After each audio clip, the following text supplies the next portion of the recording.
And welcome into the Thursday edition, Robby and Rexrode, 102.5, 106.3 The Game, brought to you by First Horizon, Big Bank Muscle, Small Bank Hustle. Visit firsthorizon.com/get-it-all. Robby Stanley, Joe Rexrode, Nick Keys are here with you on this Thursday morning.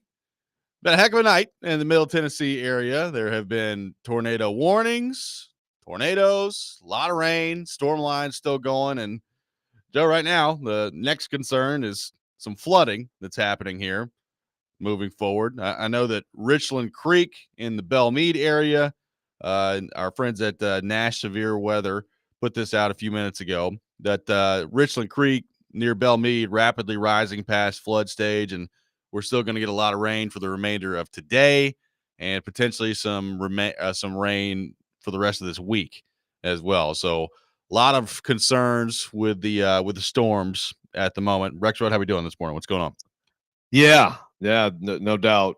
So obviously be safe out there. We've been dodging tornadoes over here. Had a couple, sirens, and okay, maybe we got to get to the safe place, and okay, go back to bed. Now school's been canceled. I know for Williamson County. I don't know about other counties. But, I know Sumner's out. I know that Robertson, last I looked, was opening a couple hours late, and I believe Davidson is now closed as well. There you go. So, and so just be careful. I think there's also, like you said, you get the flooding, but also I think there are definitely more storms that could materialize. It just seems like it's line after line of this stuff, and here and there, some tornadoes are popping up. I saw some footage of like one in Arkansas. Oh yeah, that was insane. But be careful out there. Already had the flight to San Antonio has gone from 2 p.m. to 11 p.m. now. Oh, so golly. Yeah. So, but I mean, I'm sure a lot of people are just flat out having stuff canceled. Period today. So yeah. I mean, the best. I've been watching. Obviously throughout the night, my area actually didn't really get a whole lot of huge storms last night, but we did get a lot of rain. But I've been watching, coverage throughout the night. By the way, quick shout out to Brandon Aldrich here, who is one of our part-timers that worked yesterday. It was supposed to work till midnight last night here at the station and then stayed all the way overnight providing weather coverage. So shout out to Brandon Aldrich for pulling the all-nighter here. Good job, Brandon. Best I can tell, Joe, obviously you've had the tornado warned storms that have come through. And at the moment, based on the radar I'm looking at right now on News Channel 5 and Fox 17's put one up as well, that the tornado warnings in our state right now have expired. So there's not really an active tornado warning issued for our state right now. There is one just over the line in Kentucky, near Albany, Kentucky. So make sure if you got friends, loved ones in that area that they're aware there. But basically what's happened, Joe, is you had the line of thunderstorms come in, obviously the tornado warnings that came with it. And then at some point overnight, like the line just like parked. It just stopped. And that's where the rain has all been kind of dumped down. And that's part of the concern moving forward here is what that's going to look like. Some people, I heard some coverage on the way in talking about like, is it going to be like the 2010 flood? For those of you who are around in the 2010 flood, you know what that was like. I'm not educated enough to know if it's going to be anything like that. I do know we have flash flooding and actual flooding warnings throughout the entire mid-state here. So just make sure if you have to get out today that you're paying attention to where water spots could be. No destination is worth you driving through water and potentially having to be rescued out there. So just make sure you're paying attention and look and being cognizant of what's going on out there today with the weather. Yeah. If you got any low lying, roads that you normally, because I know from being on the way in, there's some low lying that I'm sure they're really bad. I know also part of the reason the cancellations happened here for school is that there's branches and stuff on some roads in this county. So yeah, that's another thing to watch out for and only go out there if you have to. Yeah. So we're going to do our best throughout our show today and throughout the day here on the station to keep you updated as best we can on the weather. As I said, right now, there does not appear to be a tornado warning active in our state. There is one just over the state line into Kentucky near Albany, Kentucky, and we will keep you updated as best as possible should any more weather developments take place. Obviously, as we said, flooding a concern today, so just make sure that you're aware out there if you have to be out and about today. We do have a lot to get into on the show today. We're going to pick up a Predators conversation that we had yesterday about Andrew Brunette and his job status moving forward. We'll do that in the 7 o'clock hour. We will also get to Predators assistant coach Derek McKenzie, scheduled to join us at 7:30, and we got a lot coming on the NFL draft front today as well. Going to take a look at some edge rushers that could be of interest to the Titans, and we'll have the best and worst things in sports coming up at 6:45. Joe, I want to start with a piece that came out at The Athletic. A friend of the show, Mike Sando, put this out there, and it's a really interesting piece here where basically he talks to some NFL executives, and they go right through the entire AFC on free agent decisions that teams have made. And kind of the headliner here is about the Bengals and obviously the huge moves that they've made so far with Jamar Chase and with T. Higgins, and we'll see what ends up happening with Trey Hendrickson in Cincinnati.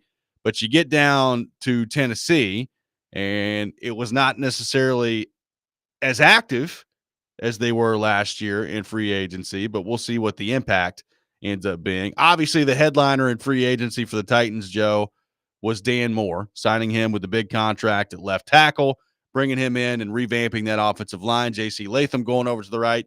You brought in Kevin Zeitler from Detroit as well.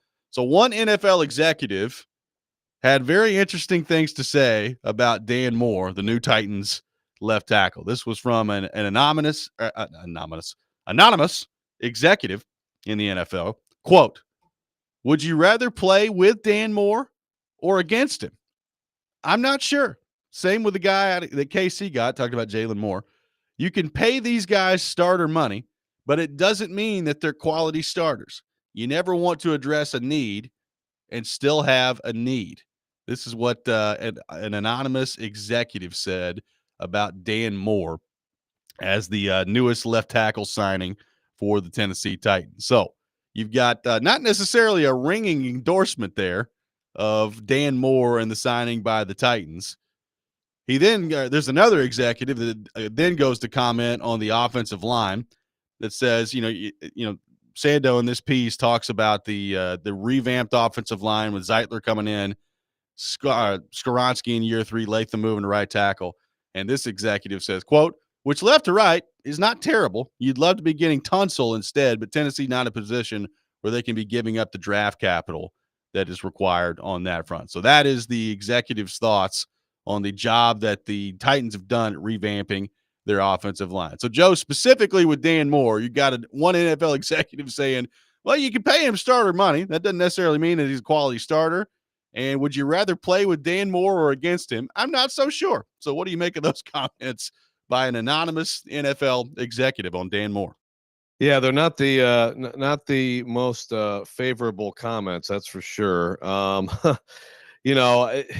These things, obviously, I love these things. I love these things that Sando does. They're fascinating. You get some very frank comments. Sometimes it's like, man, I hope this isn't like, a personnel or an executive who has a particular axe to grind with either like the guy or the franchise, the rival GM of the franchise. You know what I mean? It's like I don't want like to hear like the Colts. And again, I like the Colts should be, and I don't know, who Sando talks to, what he does, how he thinks of these things, but if you have division rivals, that's someone who I wouldn't want to ask something like that. You know what I mean?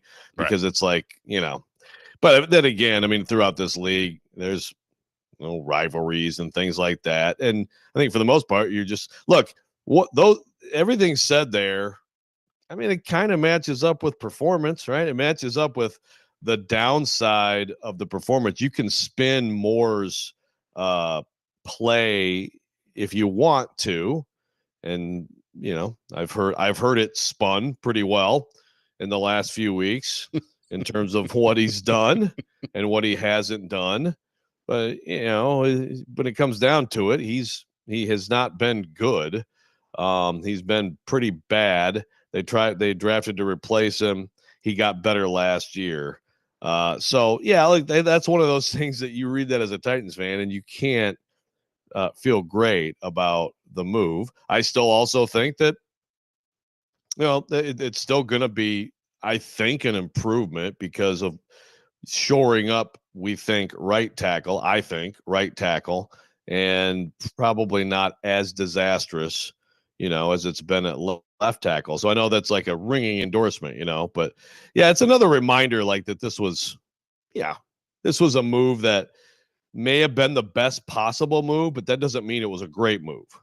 Well, my first reaction when I saw this quote from this anonymous executive was, man, it sounds a lot like what Rexrode said in the immediate aftermath of the Titans signing Dan Moore. Does not seem to be overly excited about Dan Moore coming in. I mean, that line is pretty awesome. Would you rather play with Dan Moore or against him? I'm not so sure. Did I say that? No, you didn't say it exactly that way, but you kind of did say the gist of that. Yeah. Yeah, it's like, yeah, I mean, it's tough, man. He's struggled again. He did go up against some of the best pass rushers that you can possibly go up against. So, that's worth your money. And he did improve. Okay, Yeah. so trying to put a happy face on it now that people are just absolutely annihilate. Whenever like these things come up, I always think back to like the Caleb Farley pick, because I remember Sando, did one of these. After that, I don't remember the exact quote, but if you know what I'm talking about, it was like, yeah, like we absolutely would never ever have considered it. It was something like the medical was atrocious or something like that. It's like I think that was the quote, was the medical was atrocious. Yeah, and it's just like, oh boy. So yeah, hopefully Titans fans, this one, these execs do not turn out to be as right about a Titans move as those did 4 years ago. So we'll take your reaction to that. An executive in the NFL not necessarily excited for the Titans about the signing of Dan Moore to play left tackle. Your thoughts on that? Plus, another executive on the Titans and Cam Ward at number 1 overall that we'll get to coming up in the next segment as well. Again, we're going to keep you updated as best we can for the weather all day long. Right now, at the moment, no active tornado warnings in our state. There is one right over the state line in Kentucky near Albany, Kentucky. And again, some flash flooding concern out there today. So make sure if you're having to get out this morning that you're extra cautious of what's going on with the weather and particularly the roadways out there. More coming up next. Robby and Rexrode, 102.5, 106.3 The Game.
Welcome back in, Robby and Rexrode, 1025 1063 The Game. Taking your thoughts on our phone and text lines, driven by WilsonCountyHyundai.com, 615-737-1025, live from our Busy Bee Plumbing, Heating, and Air Conditioning Game Nashville studios, home of the $99 yearly Beehive membership, where the buzz is always about great service.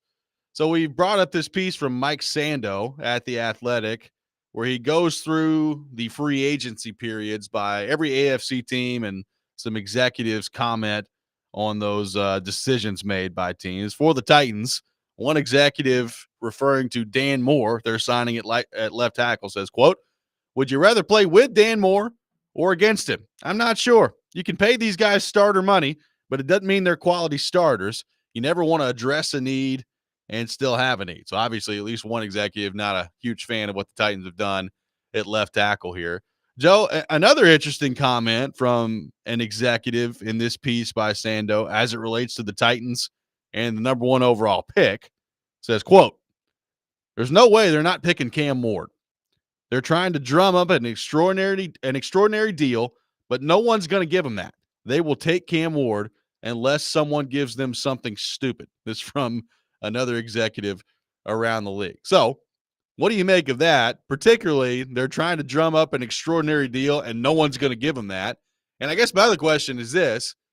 If there's no one around the league willing to give you an extraordinary deal for Cam Ward, which, again, based on conversations we've had on this show, is not all that surprising, how concerning should that be if you're a Titans fan about your willingness to select Cam Ward at number one overall?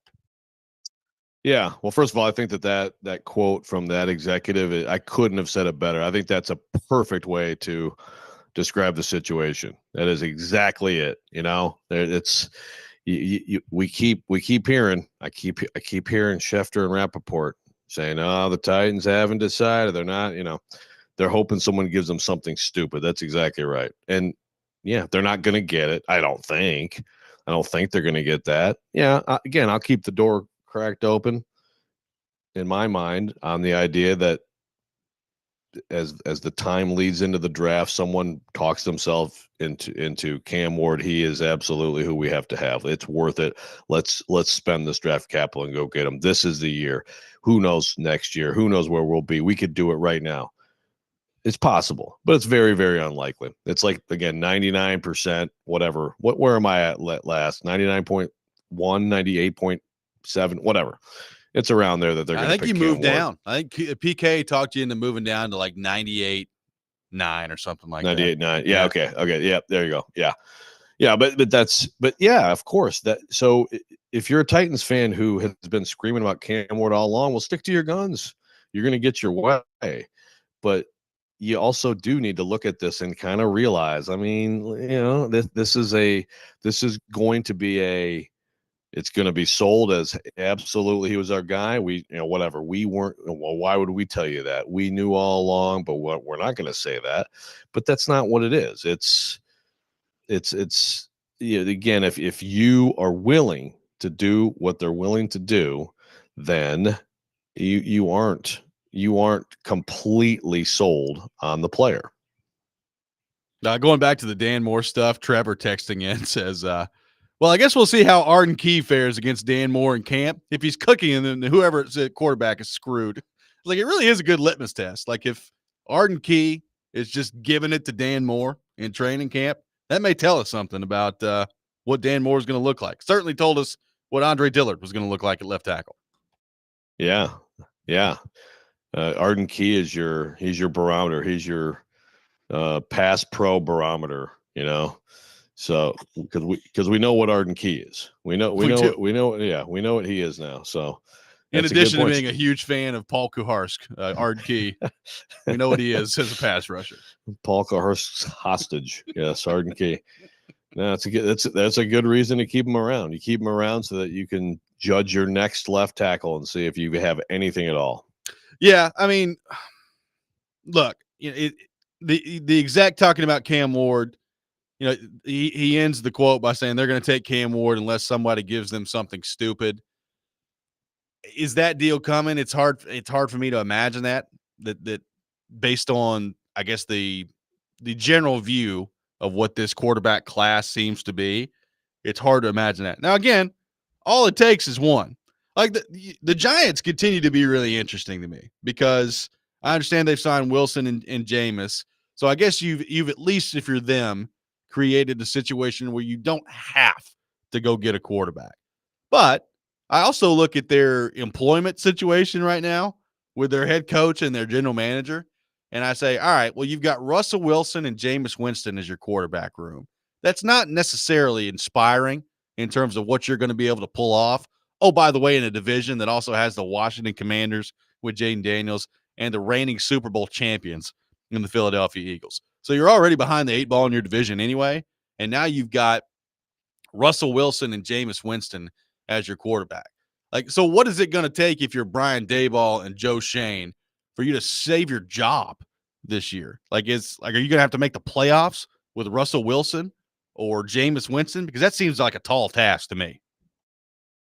Yeah, it's a great question. It can't be a great feeling there, with Brian Daboll and those guys. It feels totally like a lame duck year, except that the one way that maybe you could not make it a lame duck year is to bring in that new QB and show hope for the future and show some kind of progress and not have to have this shockingly good season to stay employed.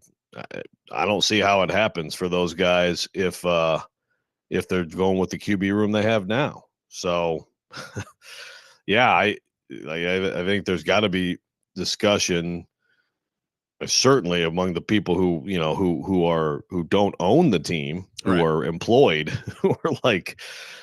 But it's also, I don't know. I mean, again, we've talked it through.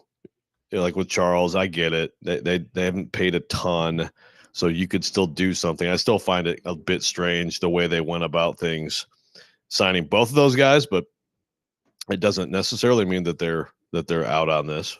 Well, and this is also like if I'm John Mara, who's the owner of the Giants, maybe this is just the paranoid person in me, but I'd be like, well, let's say that Brian Daboll, Joe Shane approached you is like, yeah, we really want to make an aggressive push to go up in Cam Ward. My first response, if I'm Mara, would be, all right, well, like, do you actually believe in him? Or are you trying to take some last ditch effort to save your job here? And the rookie quarterback may be the only way to do that. So, I mean, that's also the interesting situation that you create for yourself when everybody knows that your general manager and your coach are on thin ice. When you come out a few minutes ago, or when you come out a few weeks ago, and you're like, yeah, we better start to see some results soon because I'm getting impatient. Yeah, right. Yeah, exactly. Yeah, I mean, it's just weird. I mean, really, like I was really surprised that both of them, you figured at least one or the other was going to be gone after last year. So, it's a very strange situation. Can't be a comfortable situation. And yeah, I just don't see how what they have right now is going to move the needle at all. Now granted, there are franchises in this league. We talk about the Colts all the time where people stay employed against all odds and against all logic. Yeah. So maybe that's that's what the Giants are going to be. But yeah, if you're the Titans, you'd love to think that there's a growing sense of urgency and a growing sense of of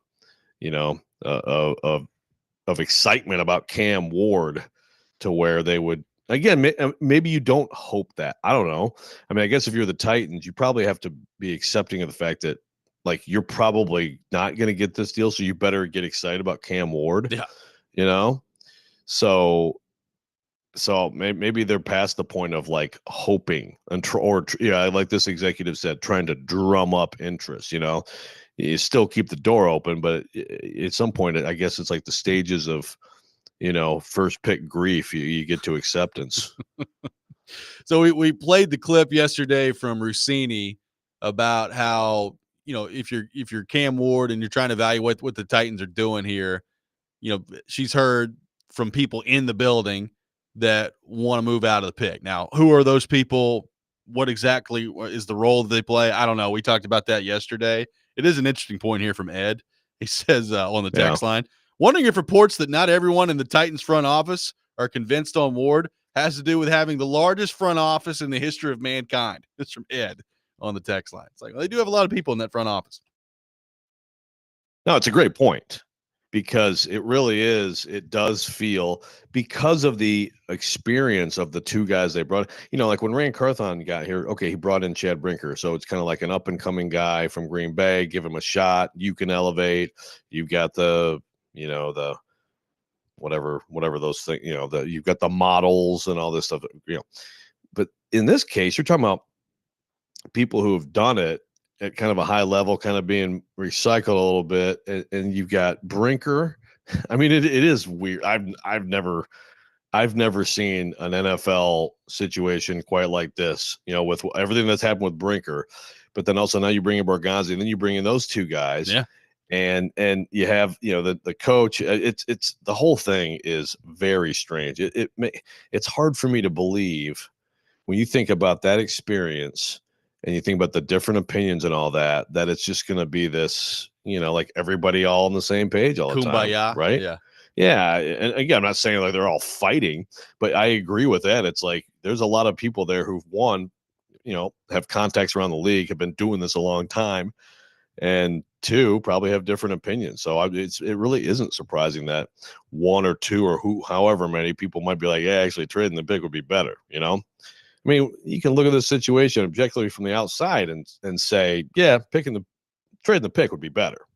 So the Titans have a glaring need on the defensive side of the ball. And frankly, there are some options that I think could be there in the draft that excite me if I'm a Titans fan. We'll get into that coming up next and take a look at who some targets could be for the Titans coming up in maybe the second round of the NFL draft, or if there's a trade back. We'll get into that. Robby and Rexrode, 1025, 1063, the game.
Welcome back in, Robby and Rexrode, 1025, 1063 The Game, brought to you by First Horizon, Big Bank Muscle, Small Bank Hustle. Visit firsthorizon.com/get it all. Robby Stanley, Joe Rexrode, Nick Keyser here with you on this Thursday morning, taking your thoughts on our phone and text lines. We will have the best and worst things in sports coming up here in about 10 minutes. So we'll go ahead and take your best things, your worst things from this week in the world of sports. Joe, we're going to get into the edge rushers here. And obviously, edge rusher, a huge need for the Titans on the defensive side of the ball. You know, we've talked for a long time in the early part of the draft process of just go take Abdul Carter. Get Abdul Carter with your number 1 overall pick, or trade back and try to find a way to pick up Abdul Carter. I guess that is potentially still an option for the Titans. We'll see. Now, Abdul Carter has the shoulder stuff going on, and now he's didn't work out at his pro day. And there's the concern about the foot moving forward. So the picture on Abdul Carter has become a little bit more complicated as the draft process has gone along here. But clearly, if he's healthy and if he's a full go, he is the best edge rushing prospect in this draft by far. But Joe, as I've said for a few months now, I think it's pretty deep at edge rusher. Like, there are a lot of guys at edge rusher in this draft class that I feel like could end up being pretty good players in the NFL. So, Joe, as it relates to the Titans, you know, I brought up Landon Jackson out of Arkansas. I brought up Kyle Kennard out of South Carolina. You know, there's obviously the 2 Ohio State edge rushers, although Jack Sawyer in particular has started to kind of fall down the board a little bit based on some of the testing that he's done. But either way, like I think the Titans are going to get, let's say they stick where they are and they pick at number 1 and their next pick's at number 35.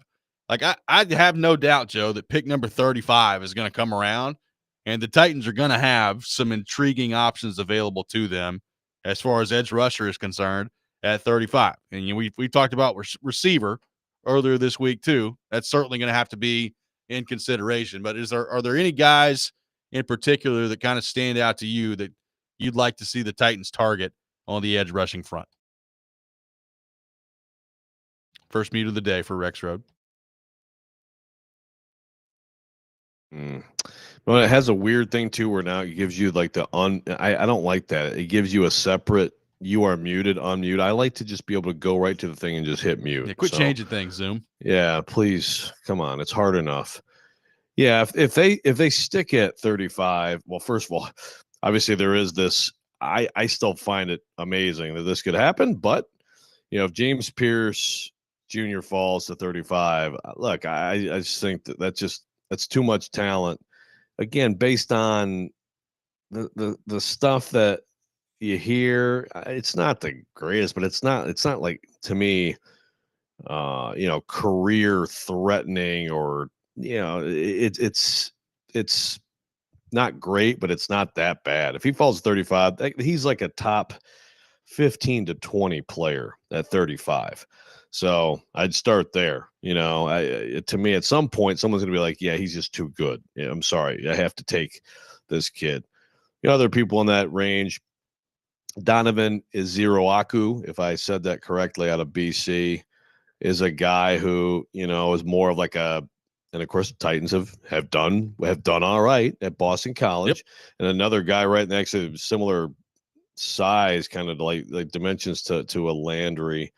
You know, obviously, we've talked some about Landon Jackson, which is a very totally different kind of player, but would you know, maybe be someone more in the realm of like a you know, a versatile Danico Autry kind of player. You know, you mentioned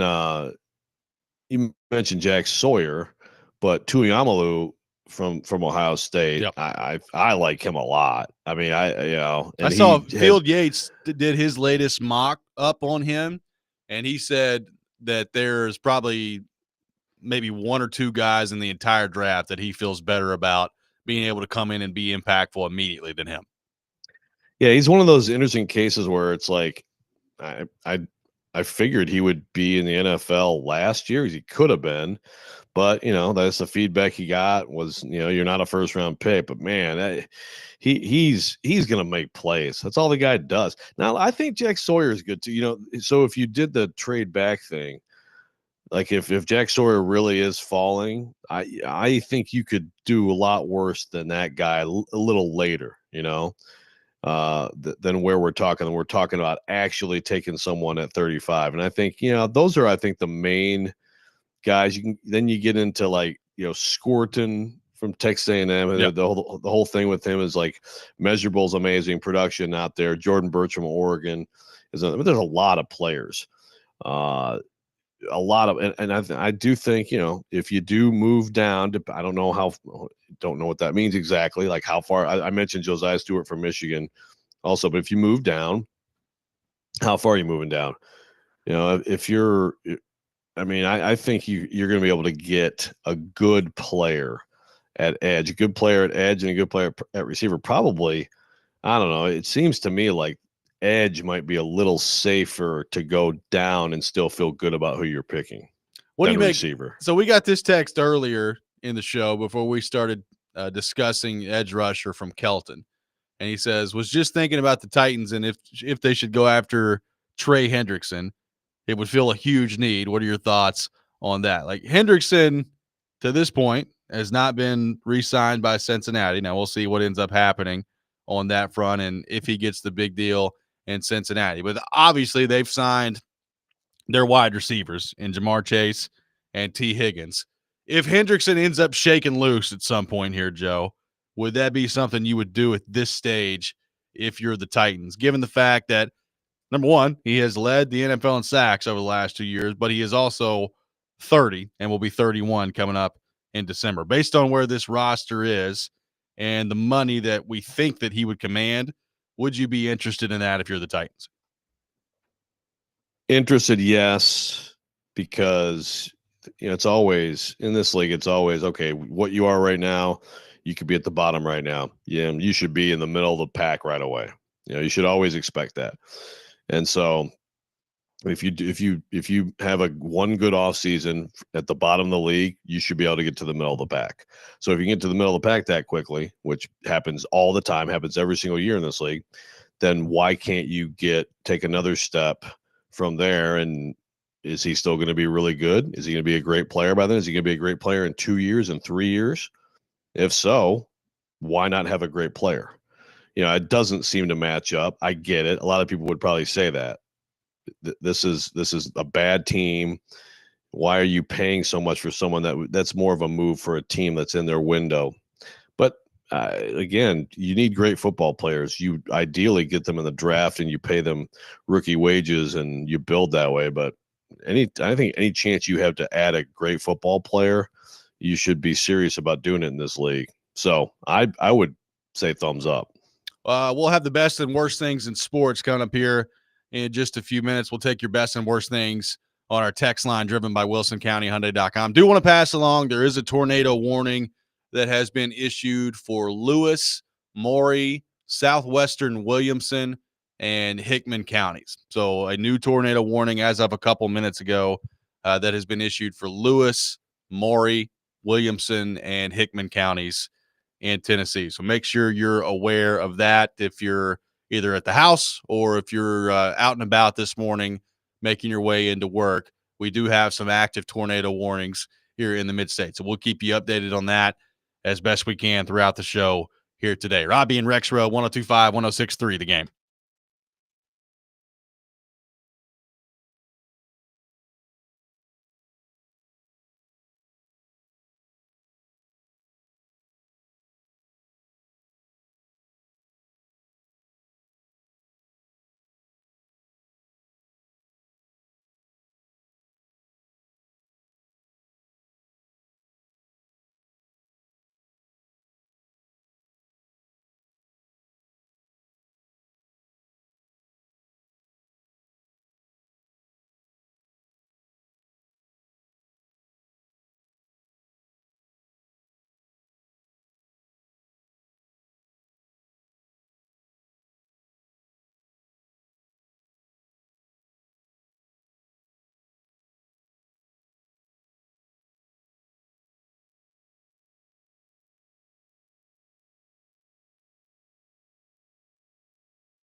The best and worst of the sports week. Now on Robby and Rexrode. On ESPN. 102.5 The Game and the Game Nashville app.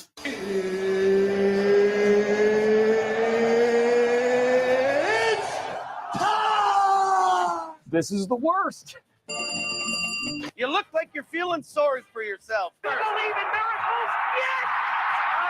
Unbelievable. He's one of one. He is him. This is a Coke bottle. It's not a crystal ball.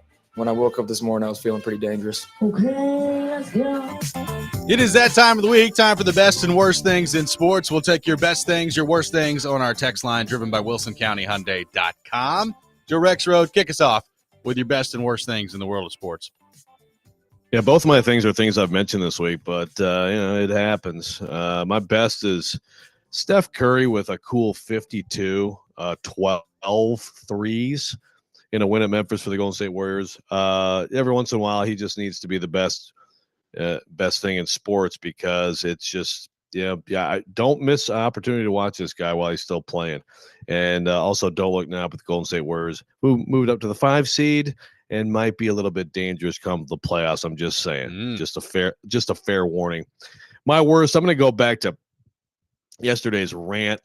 I'm still bothered. I understand. I'm sure the lawyers there probably told McAfee to not say a thing. Really. I mean, realistically, when something like this happens, that's what the lawyers are going to tell you. Do not admit anything, whatever. But it still just bothers me that it's just like ignored. And again, I missed the whole thing. And if you missed what I'm talking about, I'm not going to rehash the whole thing. But Pat McAfee just being a complete dolt and needs to be put in check by someone at some point. That's my worst thing in sports.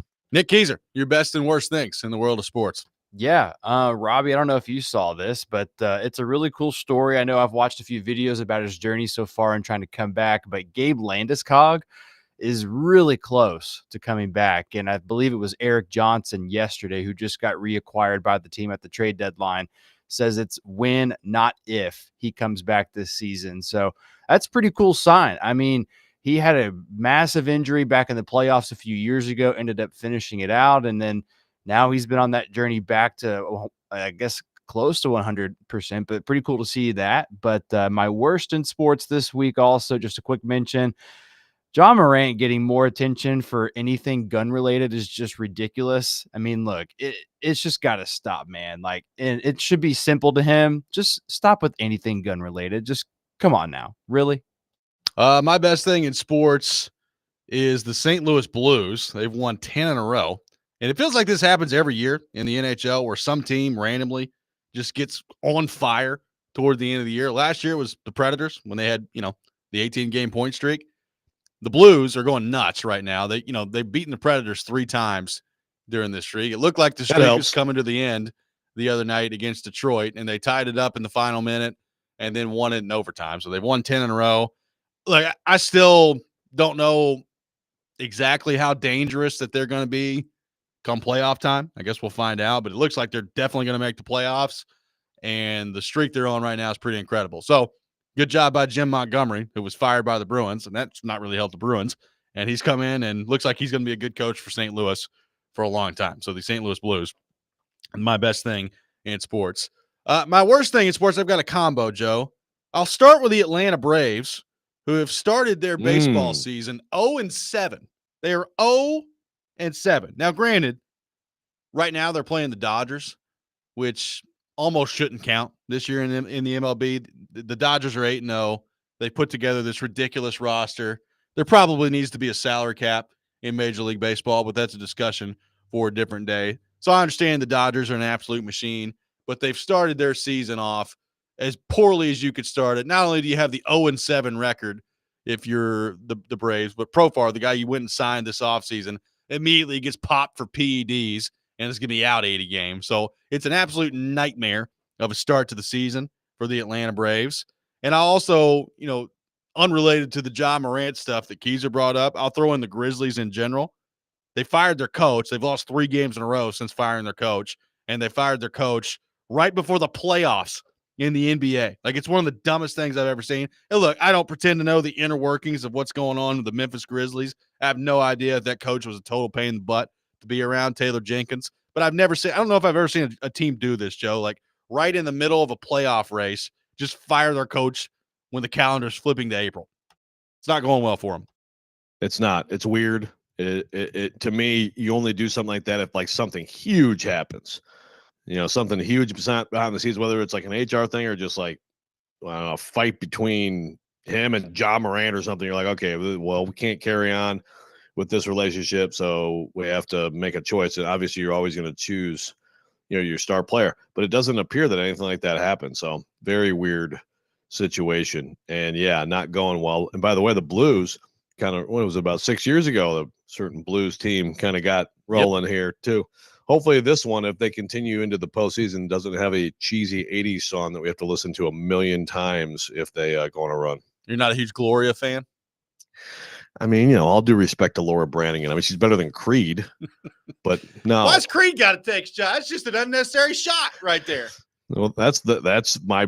If you ask me to rip a musical artist, then Creed is going to be like, that's the floor. So like, is it above the bar of Creed? Yes, Laura Branigan is. Thank you, Scott. William from Madison says the best is the torpedo bats. A lot of discussion about the torpedo bats this week in Major League Baseball. The worst is Vanderbilt baseball. Offensive power and average, they're last in the SEC for both. Unfortunately, the whispers of Tim Corbin that the game is passing him by are getting louder. This is from William from Madison on the text line. Joe, your thoughts on that? I mean, I think that's a little strong about the game passing him by, but I will say that, I mean, he's known the offensive, the need to get, better offensively. And it is disappointing, that they, so far, it hasn't been able to be good enough for them. They have a lot of pitching. But again, when you talk about the game passing him by, I want you to go back through the last few recruiting classes, look at who they recruited, look who didn't end up coming to campus and how many home runs they'd be hitting. That's the problem that they've had, is that they have not been able to actually get some of their top recruits to campus who in particular specifically power hitters. So yeah, you have to adjust if you're Tim Corbin, but the game passing him by, I think he understands the importance of, that's the way the game is played now, and that he has to have more power. I mean, he said it many times on the record. Joey from Bellevue says the best is Alex Ovechkin chasing down Gretzky's record. I got more to say about that coming up at 7:45. So I will get into the great chase coming up at 7:45 today here on the program. We're going to get into the Predators coming up next. We brought up Andrew Brunette yesterday. Lots of passionate thoughts from Predators fans on the idea of what if Andrew Brunette is back as head coach of the Predators next year. We'll continue that discussion coming up next. Again, there is a tornado warning that is active in our area. Lewis, Maury, Williamson, and Hickman counties are under a tornado warning at the moment. So make sure that if you're in those areas that you're aware you're where you need to be. But wanted to pass that along. We do have an active tornado warning for Lewis, Maury, Williamson, and Hickman counties in Tennessee. We'll keep you updated on the weather throughout the program as well. Robby and Rexrode, 102.5, 106.3, The Game.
Hour number 2, Robby and Rexrode, 102.5, 106.3 The Game, brought to you by First Horizon, Big Bank Muscle, Small Bank Hustle.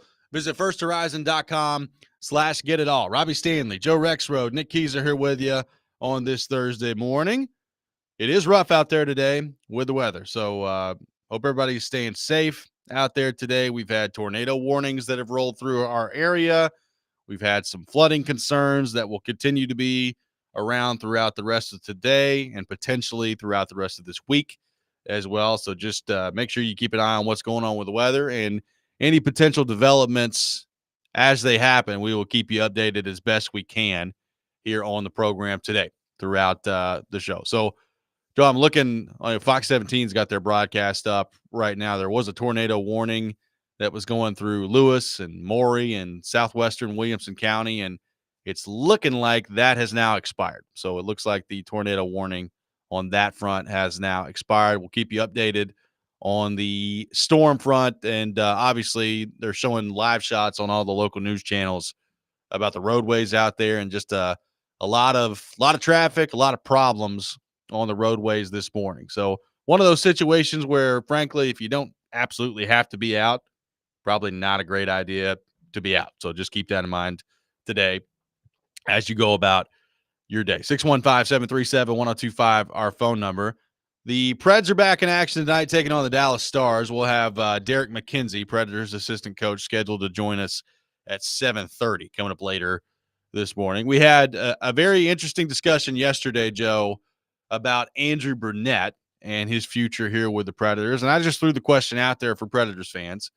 What will your reaction be if Barry Trotz gets through his evaluation and determines that Andrew Brunette is going to be the coach and that he'll be back next year and that they're just rolling it back with Andrew Brunette?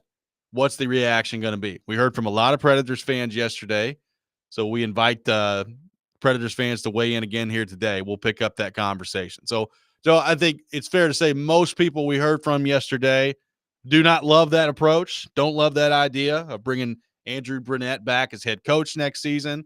We did hear from a few people that don't necessarily have a problem with it, but want Brunette and Trotz, for that matter, to be on thin ice, no pun intended, heading into next year. So as we sit here today, Joe, where do you think things stand based on kind of your reading of the situation, some comments that Barry Trotz has made publicly, both in a press conference setting and, of course, with his weekly interviews with Jared Stillman?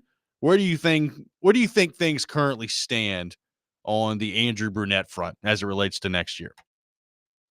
Yeah, I have to take Trotz, at his word on things he said, and that means even though the circumstances in this league traditionally would lead you to expect a firing, I'm about 50-50. I'm not going to be surprised either way. I guess that's sort of I don't know if that's being wishy-washy, but that's just how I feel. I don't know what to expect, but Trotz, I think, has certainly made enough comments to make you think he's not just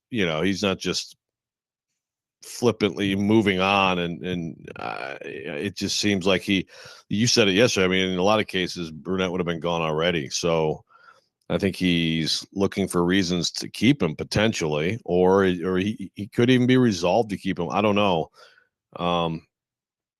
I feel like if you don't change, if you're mostly the same team, that's where, like next year, which is hard for me to believe that you wouldn't be. I think that's the case to make a change.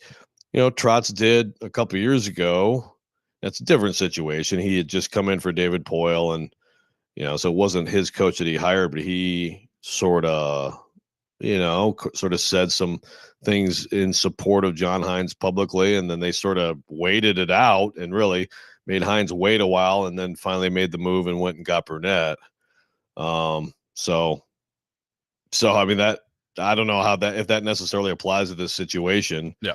But yeah, I'm not surprised either way. Whatever happens from here, no surprise. Which is surprising again relative to the rest of the NHL. Well, I do want to. So Pierre LeBrun came out with this last week at The Athletic, And it is interesting context here. I don't think it's the be all end all in terms of like determining that he's for sure back next year. But Pierre LeBrun went through some hot seat kind of coaching options in the NHL, and he did have a little tidbit here about Brunette, and I'll just read what he said. Quote, Brunette has 2 more years left after this season, plus an option year. My understanding of the situation with the Predators is that if general manager Barry Trotz had wanted to make a change, it would have already happened. He believes in Brunette, and he thinks the adversity this season will serve him well. The expectation is that Brunette will be back behind the bench next season. So, Joe, you read that, and you think it's basically a foregone conclusion that Brunette's back next year. And maybe it is. I don't know. I mean, quite frankly, those comments are kind of right in line with what he said at the press conference that we talked about a few weeks ago after the trade deadline, which was basically that exact phrase of the adversity that they've gone through. Trotz talked about the hand that Brunette was dealt, and that he was responsible for some of the hand that Brunette was dealt, and that he's going to get through the summer and he'll come back and he'll be a better coach for it. And one of the things that I threw out there was, okay, well, did he just say that Andrew Brunette was coming back? And then Jared Stillman asked him a week later to clarify, and he took more of the approach of, we're still evaluating. So I don't know if that means that it's clear cut that Andrew Brunette is coming back, but the Brun piece last week is a little bit more of a log on the fire that it's certainly, I think, a distinct possibility that Andrew Brunette will still be the head coach of the Nashville Predators when next season begins. Yeah. And, Trotz has made comments that are already looking ahead to when he's back as coach, So it seems like a foregone conclusion. But then when you're presented with that question, why not just say, yeah, he's back? I mean, if you're not going to actually consider moving on, why would you throw doubt into the air about someone's job? Yeah. Right? Yeah. It seems to add up to he's coming back, but then when he I mean, I understand in general you have this instinct to no, I'm not going to say anything definitively about this or that, but if it's about your coach coming back and you really are bringing him back for sure, then that's when you absolutely say, yes, he'll be back. And there you go. And people can be mad in that moment, and then you move on. But he didn't do that. I still don't think they're to me, and this is just, I don't know how Barry Trotz approaches this situation, but to me, I don't know that, let's say that you haven't made up your mind that you're going to fire him. That's fine. I don't know how you also could have totally made up your mind at this point that you're bringing him back. And the reason I say that is this. I think the exit meetings with the players are going to be really important in this. They've talked about, how Barry Trotz met at the trade deadline with guys like Stamkos and Marchessault and your veteran guys, O'Reilly being among them, and asked them, basically, do you want to be here? Because if you don't, you need to let me know, and we'll try to get you moved here. Here's the direction we're going. Do you want to be here? Did Andrew Brunette come up at that time? I don't know, but that kind of, I heard the guys on DVD talking about this yesterday, and I think I tend to agree with Willie from this standpoint. That conversation to me was probably more like long-term, do you want to be in Nashville? Do you still want to be here? I doubt very seriously there was heavy conversations about the coach at that time with the players. I think the exit meetings is where there could be heavy conversations about the coach with the players. Do you get information when you're meeting with Stamkos, or when you're meeting with Marchessault, or when you're meeting with O'Reilly, or whoever, if you're Barry Trotz at the end of the season, that paints the Brunette picture a little bit differently? Maybe, maybe not. I can tell you that things happen in the exit meetings sometimes that are totally unexpected, right? I don't think Barry Trotz walked into the exit meeting last year and expected Ryan McDonough to say, hey, man, I'd really like you to move me back to Tampa Bay. I'd really like to get out of here and go back to Tampa Bay. So the exit meetings, I still think, could play a role in this as to totally finishing whatever way Trotz is leaning right now. I think there needs to, it would do him some justice to get through those before he really makes his decision. Yeah, that makes sense. Is it kind of he intends to bring him back, but is it like the Titans with the draft pick? Like they're pretty much resolved they're going to draft Cam Ward. But if someone comes with something, Yeah. Okay, then we'll pivot. Is that where you think Trotz is? Basically, he plans to bring him back, but if he hears too much that he didn't expect, then maybe he has to reconsider. Maybe so. And look, also, what if somebody that you really love and you think is a good coach becomes available? Like, look, I can tell you, I don't look. I say this kind of half joking because I don't think that the Predators are going to entertain this, but I could be wrong. But I do know that like Barry Trotz and John Tortorella are really close. Like they're really good friends. And all of a sudden last week he became available. Look, again, I doubt that that's the way they would go.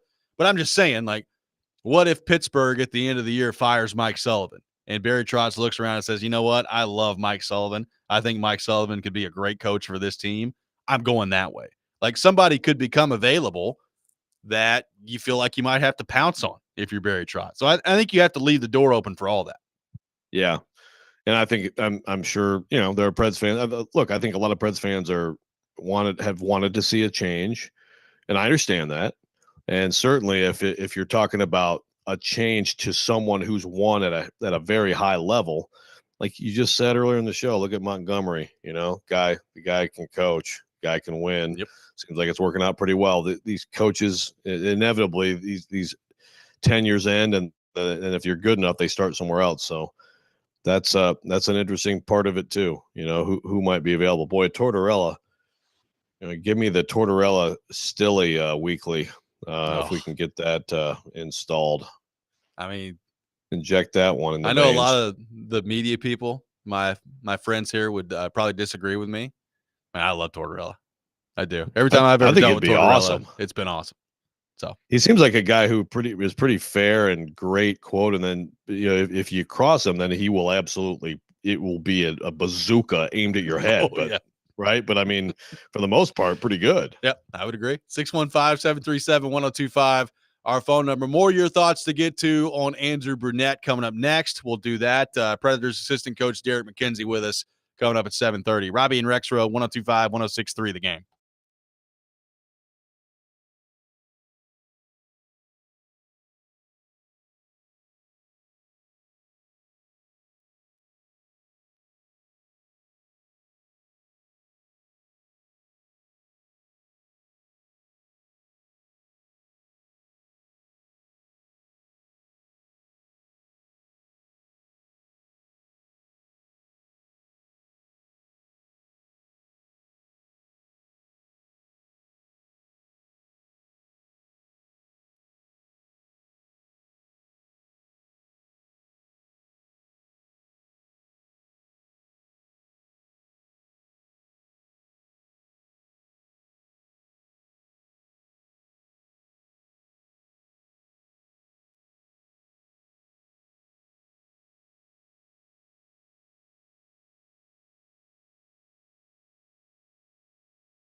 This week's Nashville's Best Deal comes from Bad Axe Throwing Nashville, downtown's largest axe throwing venue and your go-to spot for food, fun, and vibes. Enjoy panoramic views of the city, a killer soundtrack, craft cocktails from the full bar, and a Northwoods-inspired menu with a Southern twist. This week, score half off a $50 gift card while supplies last. Head to theGameNashville.com/deals and grab yours now. Robby and Rexrode, 102.5, 106.3 The Game, taking your thoughts on Andrew Brunette and the Predators. We'll have Predators assistant coach Derek McKenzie with us here at 7:30. Pred's taking on the Stars tonight. Blake on the text line, Joe, says, I'm not sure you can bring Brunette back unless he can clearly articulate where it went wrong this year and how he plans to address it next year. On that point, I would imagine that those conversations have been going on now for probably a while with him and Barry Trotz. Like, as we talked about yesterday, it's no secret that they've been eliminated from the playoffs for a long time. I know it officially happened last week, but they've known that this was a dumpster fire of a year for a long time. So I would imagine the conversations of, okay, where do we think things went wrong this year? And how do we plan to make this different and fix it in the next year? I would imagine those conversations have long since been taking place between Brunette and Barry Trotz. Now, the question then becomes, Joe, all right, well, if you've been having those conversations, which I believe that they have, why has there really not been any fixing it in the regular season this year? Like that, and I understand, I said it yesterday. Injuries have now creeped into this thing where, go look at their roster they threw out there the other night. It's borderline not an NHL roster. You've got Sissons out, and Yossi out, Lazan out, and Marchessault out. And you got a lot of guys, especially on defense right now, that probably don't need to be in the NHL. So you do have to factor that in with the way things are going at some point. But I do think it's a fair question to ask if you're a Predators fan of, all right, if you're looking at next year and you're trying to identify where everything went wrong, what answers have you come up with, and why have whatever those answers are, why have we not seen a payoff from that in this regular season while you're trying to figure that out? Yeah, all fair. And we asked Brunette about that last time we had him on, and he talked about planning to spend a lot of time trying to figure that out. And look, that's I think no matter what happens, if he comes back, you've said this before, but look, he's going to be at the top of the hot seat list going to next year. Yep.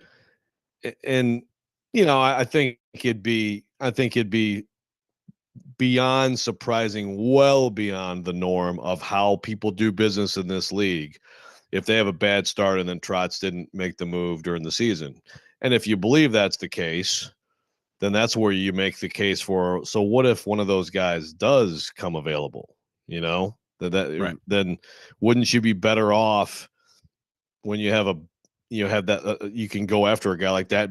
Meanwhile, he's going to be hired. And so then who knows what exactly is going to look like in terms of availability of other coaches next, Thanksgiving or whatever it is. Yeah, it's a great question. And, kind of to that point in the coaching realm here, again, I don't know if Mike Sullivan's going to be available. Mike Sullivan's a name that keeps coming up. We had somebody call in yesterday and ask about Mike Sullivan. Mike Sullivan, I think, is a really good coach. He's been in Pittsburgh for a long time. He's won 2 Stanley Cups. Pittsburgh's had a bad year, and they're in the process of kind of retooling things while trying to hold on to Crosby and Malkin and all those guys. So is Sullivan going to get fired at the end of the year? The odds are right now that he is. He's the odds-on favorite to be the next coach fired in the NHL. So if he becomes available, number one, is Barry Trotz interested in him? And number two, is he interested in coming here? Like, does he look at this situation and say, yeah, that's where I want to be for my next stop? Because, Joe, like, if you are interested in a guy like Sullivan, Sullivan knows that at some point he's getting another job. Like, Sullivan's going to get another job, whether it's here or elsewhere. So I guess my point is he's going to have some selection coming up both this offseason and if you waited a month or two into next year, Joe, we know how this league works. Somebody gets off to a bad start, they fire their coach, and then all of a sudden you've got a potential good roster to go to that's ready-made. Like, if the Rangers don't fire Laviolette this year, could they go after Mike Sullivan early into next year? Like, there's a lot of different elements on that point. Real quickly, I got one texter that says, Robby, a lot of people who cover the Preds are saying you don't fire the coach unless you have a replacement picked out.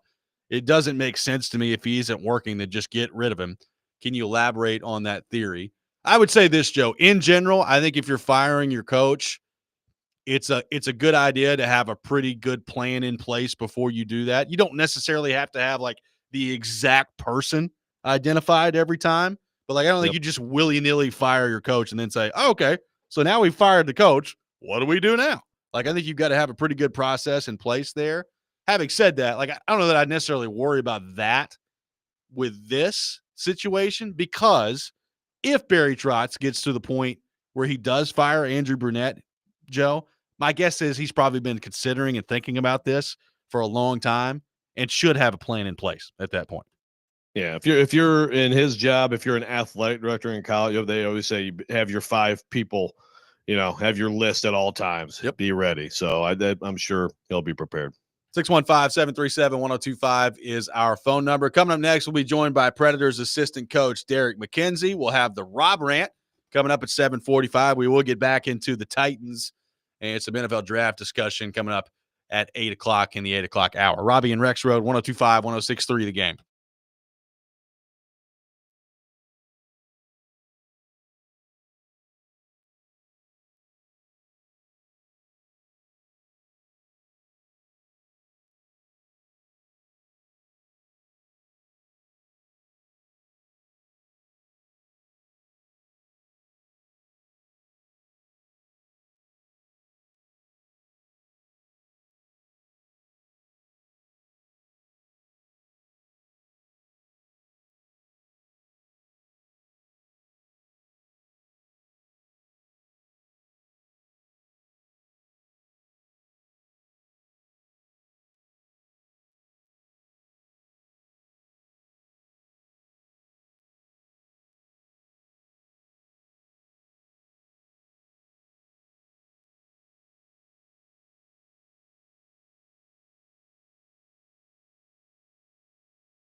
Tune in to 94.9 The Fan tonight as the Nashville Sounds take on Gwinnett. Pregame beginning at 5:50. First pitch at 6:05. Coverage also available on the Game Nashville app and at thegamenashville.com. Sounds Baseball on 94.9 The Fan presented by Twin Peaks and Family Leisure. Robby and Rexrode here on 102.5, 106.3 The Game. Brought to you by First Horizon. Big bank muscle, small bank hustle. Visit firsthorizon.com/get-it-all. Live from our Busy Bee Plumbing, Heating, and Air Conditioning Game Nashville studios.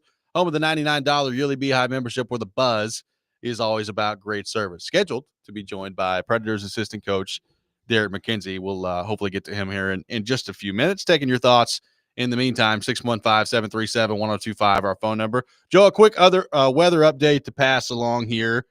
At the moment, there are no severe warnings in our area. And our friends at Nash Severe WX putting this out there on Twitter. No severe warnings for our area, but the entirety of both counties, talking about Williamson and Davidson County, and with that, you can factor in our entire Middle Tennessee area. With more heavy rain incoming, they all have flash flood warnings, so do not attempt to cross flooded roadways. So for the moment, Joe, it looks like the severe weather in terms of tornadic potential is off at the moment. We'll keep you updated on whether or not that changes over the next couple of hours here, but the threat at the moment seems to be flash flooding that could potentially still continue to happen this morning. I know over by Trevecca, there have already been some cars that were underwater a little bit over there, and we're going to have more rain coming in not only throughout today, but potentially throughout the rest of this week as well. So now the next step is being aware of some potential flooding issues that could take place. Like right as you're saying this, I get the emergency alert on the I was trying to show it on the screen. Yeah. On the phone of the flash flooding. So yeah. Very, very do not, be out there unless you have to be and understand the terrain. Get obviously some low-lying areas that are very treacherous right now.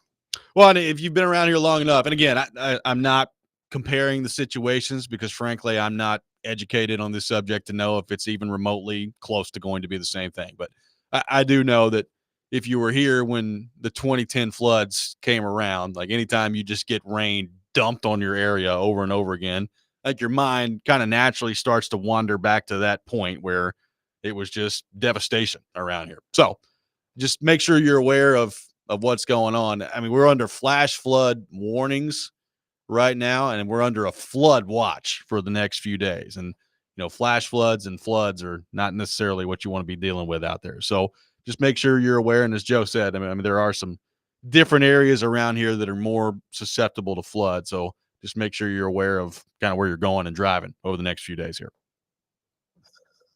Yeah. And more, potentially beyond that, there's also still, more possible stuff that could develop storm wise today too. So lots of stuff going on. We'll see what happens on that front for sure. Predators taking on the Dallas Stars tonight in Dallas. They will have their final game of the road trip tonight, and then they're back at home on Sunday to take on the Montreal Canadiens. Predators with a back-to-back set earlier this week between Philadelphia and Columbus. Obviously things did not go their way in those two games, so we'll see what it looks like tonight. And to help us talk about that, we head to our 102.5 The Game phone line, driven by WilsonCountyHyundai.com. Welcome in Predators assistant coach Derek McKenzie to the program. Derek, good morning. How are you?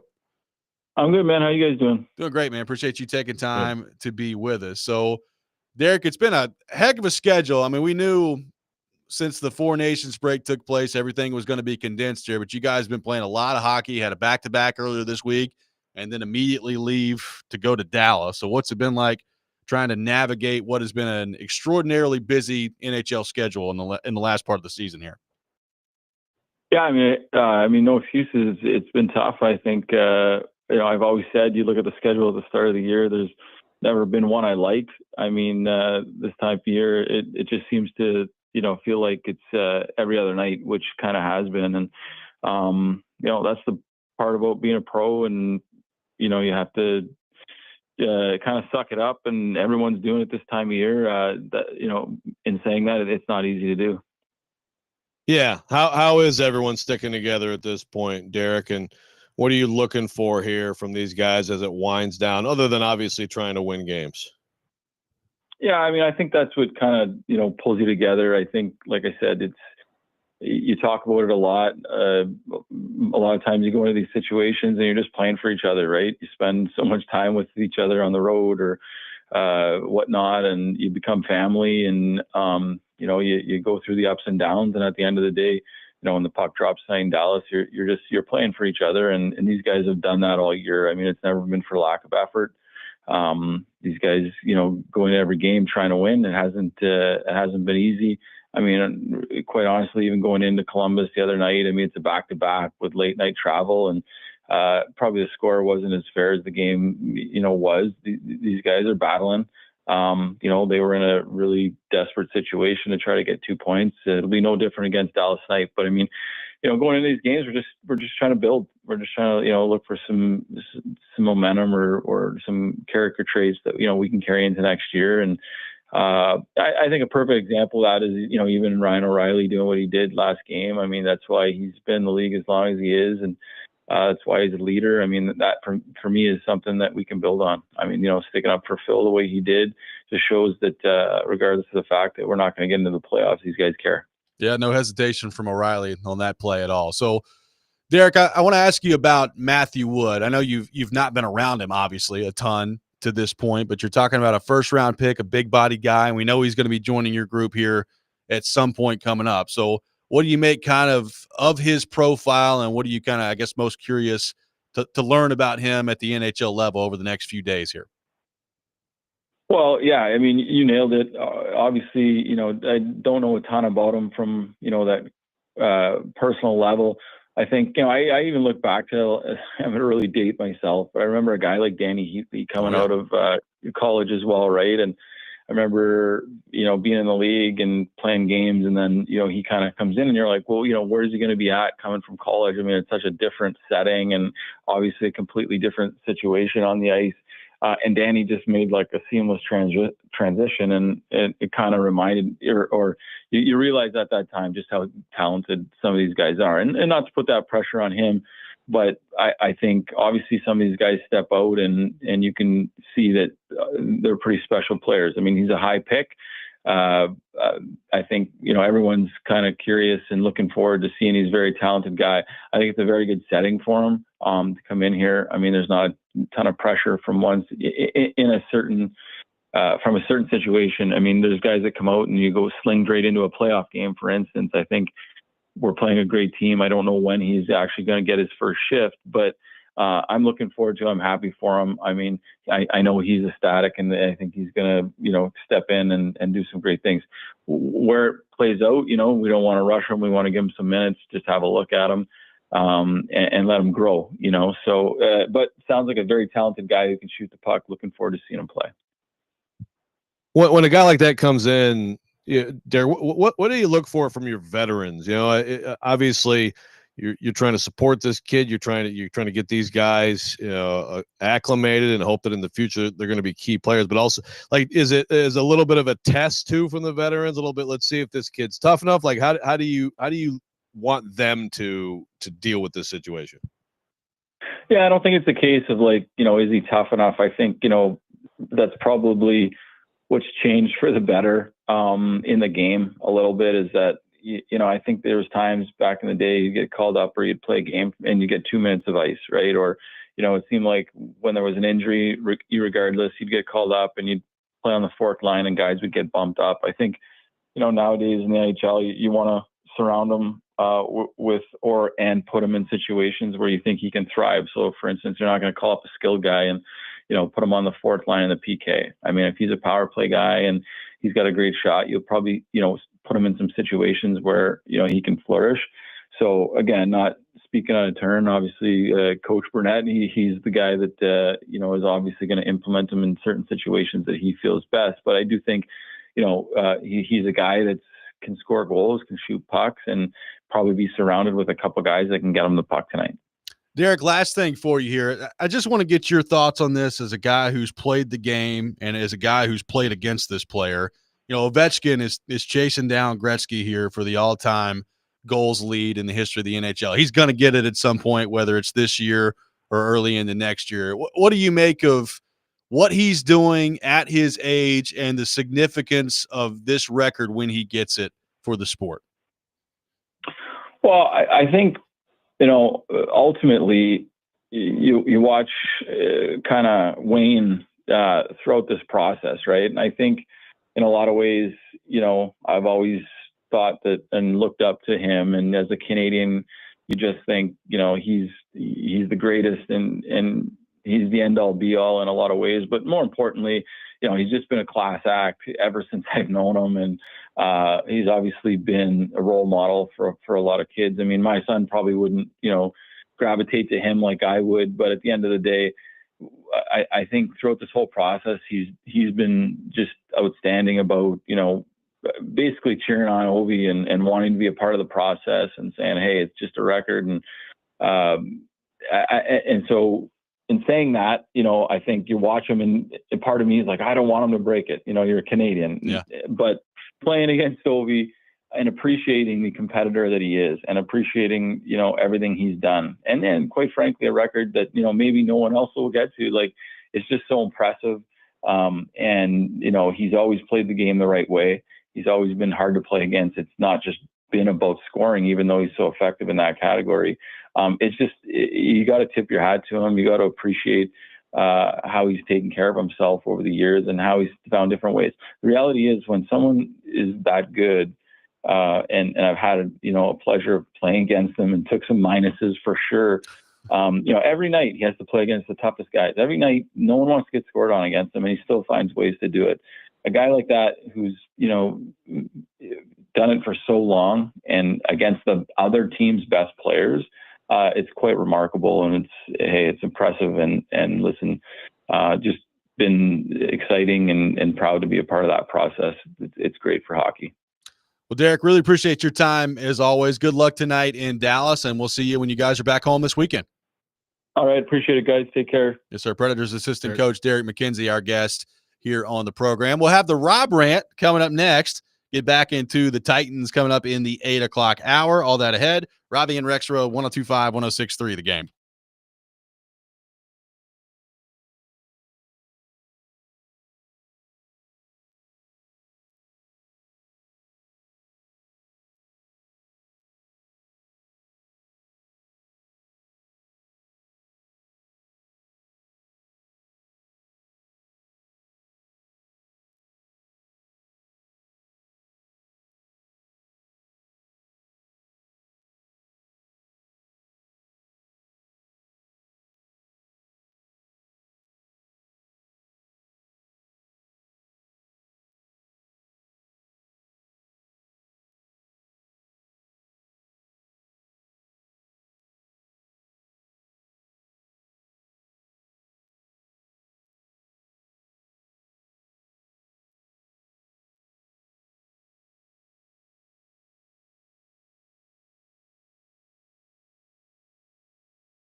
Don't make me angry. Sometimes you have to tell someone to pound sand. You wouldn't like me when I'm angry. This is the Rob Rant. Now on Robby and Rexrode. What are you, a Russian spy or something? Yeah, right. All right, I'll catch you later. Yeah, see ya. Пронесло. Да уж, чуть не спалили.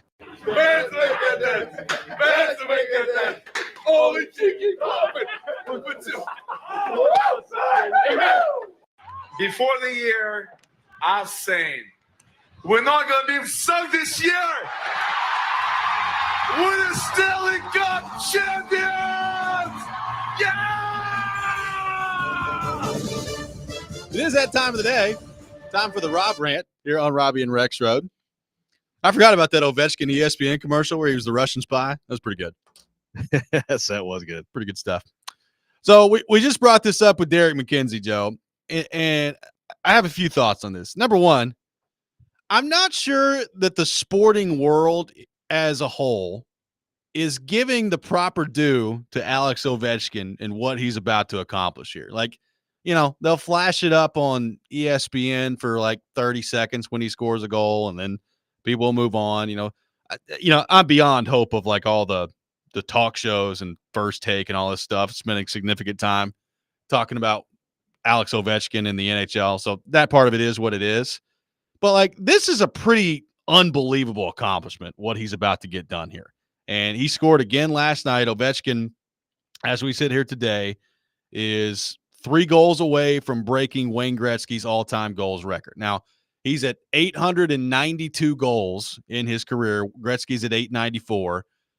The amazing part, Joe, is Gretzky played in 1,487 games in his career and scored 894. Ovechkin is 2 games behind him in terms of games played in his career and is 2 goals behind him. So there's a chance they could end up with the same exact amount of goals and the same exact amount of games played, which is just incredible here. Now, look, when you start to look at the most unbreakable records in sports, go look through hockey, and Wayne Gretzky holds a lot of those. Like a lot of these records that may never get broken in sports. Like people bring up, obviously, Joe DiMaggio in baseball with the hitting streak. Like that's a pretty darn difficult one to accomplish there. Like Gretzky's point record overall, you're talking about a guy that's got over 2,000 points. That's probably not going to be touched. It's going to be really hard for a player to break that. I wouldn't say the goal record has always been one of those. Like, I don't think it's been like towards the list of like unbreakable records in sports. I don't know how high it is on that, but it's unbelievable what Ovechkin is doing this year. Ovechkin is 39 years old. He's got 39 goals this year. And by the way, he missed like 20 games because of a broken leg. Like he had a broken leg earlier this year at age 39 and still has 39 goals. Here's the list of players this year that have more goals than Alex Ovechkin. Leon Draisaitl, William Nylander. That's it. It's Leon Draisaitl and William Nylander who have more goals than Ovechkin this year. So I don't know when it's going to happen. I mean, that's really what the rest of the regular season for Washington is about now. Like they're going to get, I mean, they've already clinched a playoff spot. They're going to win their division. And it's just about when he's going to break the record. If he does it this regular season, if not, it's going to be shortly into next year. But I mean, he's got at this point 1, 2, 3, 4, 5, 6, 7 games left to get 3 goals. I think he's probably going to get it. So he's probably going to get it this year.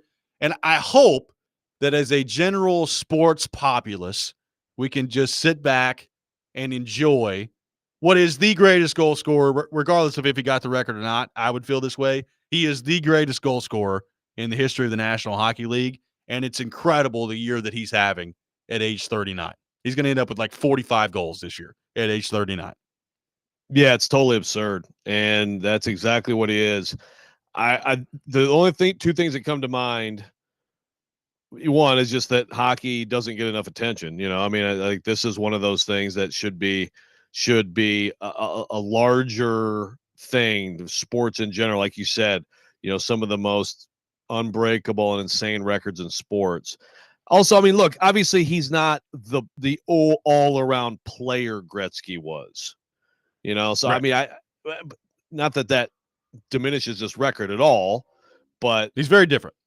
Yeah, he is. This is what he does. This is his specialty. But again, he will go down as the best at it. Whereas obviously Gretzky, it was a completely dominant player in every way. But yeah, I'm with you. Like, this should be getting more love and attention than it's getting. Maybe it will. But yes, I mean, like that's the thing. So even take it to like a first take, like an argument show. Okay, well, if you don't want to get into hockey nitty gritty, what about like the most unbreakable records? I mean, I'm throwing out topic ideas here. This should start taking notes, Stephen A. Quit trying to fight LeBron and take some notes. Pat McAfee, rather than amplify ridiculous internet rumors, get into something like this. Could be.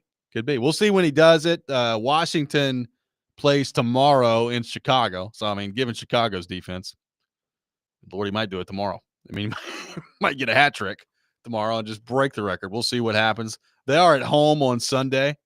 No, excuse me. They're home tomorrow. So, home tomorrow against Chicago. Yeah, he might get a hat trick tomorrow.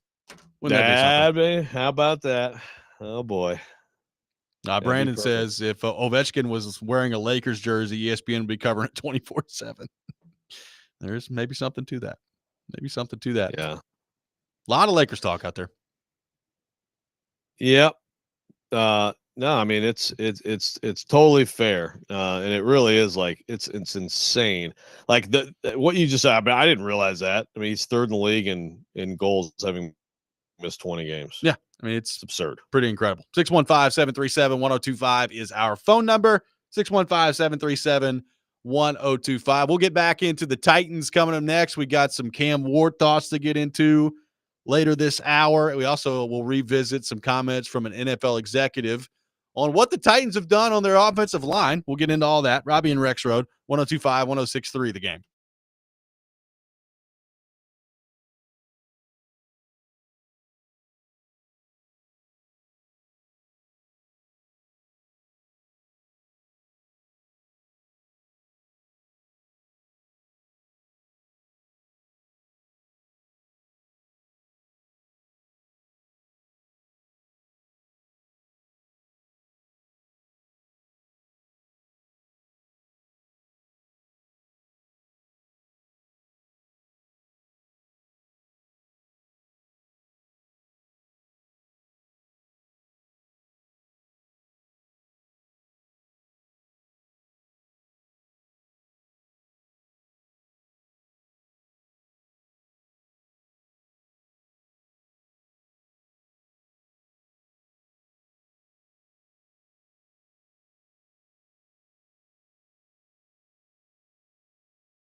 Final hour, Robby and Rexrode, 102.5, 106.3 The Game. Taking your thoughts on our phone and text lines driven by WilsonCountyHyundai.com. Robby and Rexrode, 102.5, 106.3 The Game. Robbie Stanley, Joe Rexrode, Nick Keyser. If you're listening and you're wondering, where's Charles Robinson?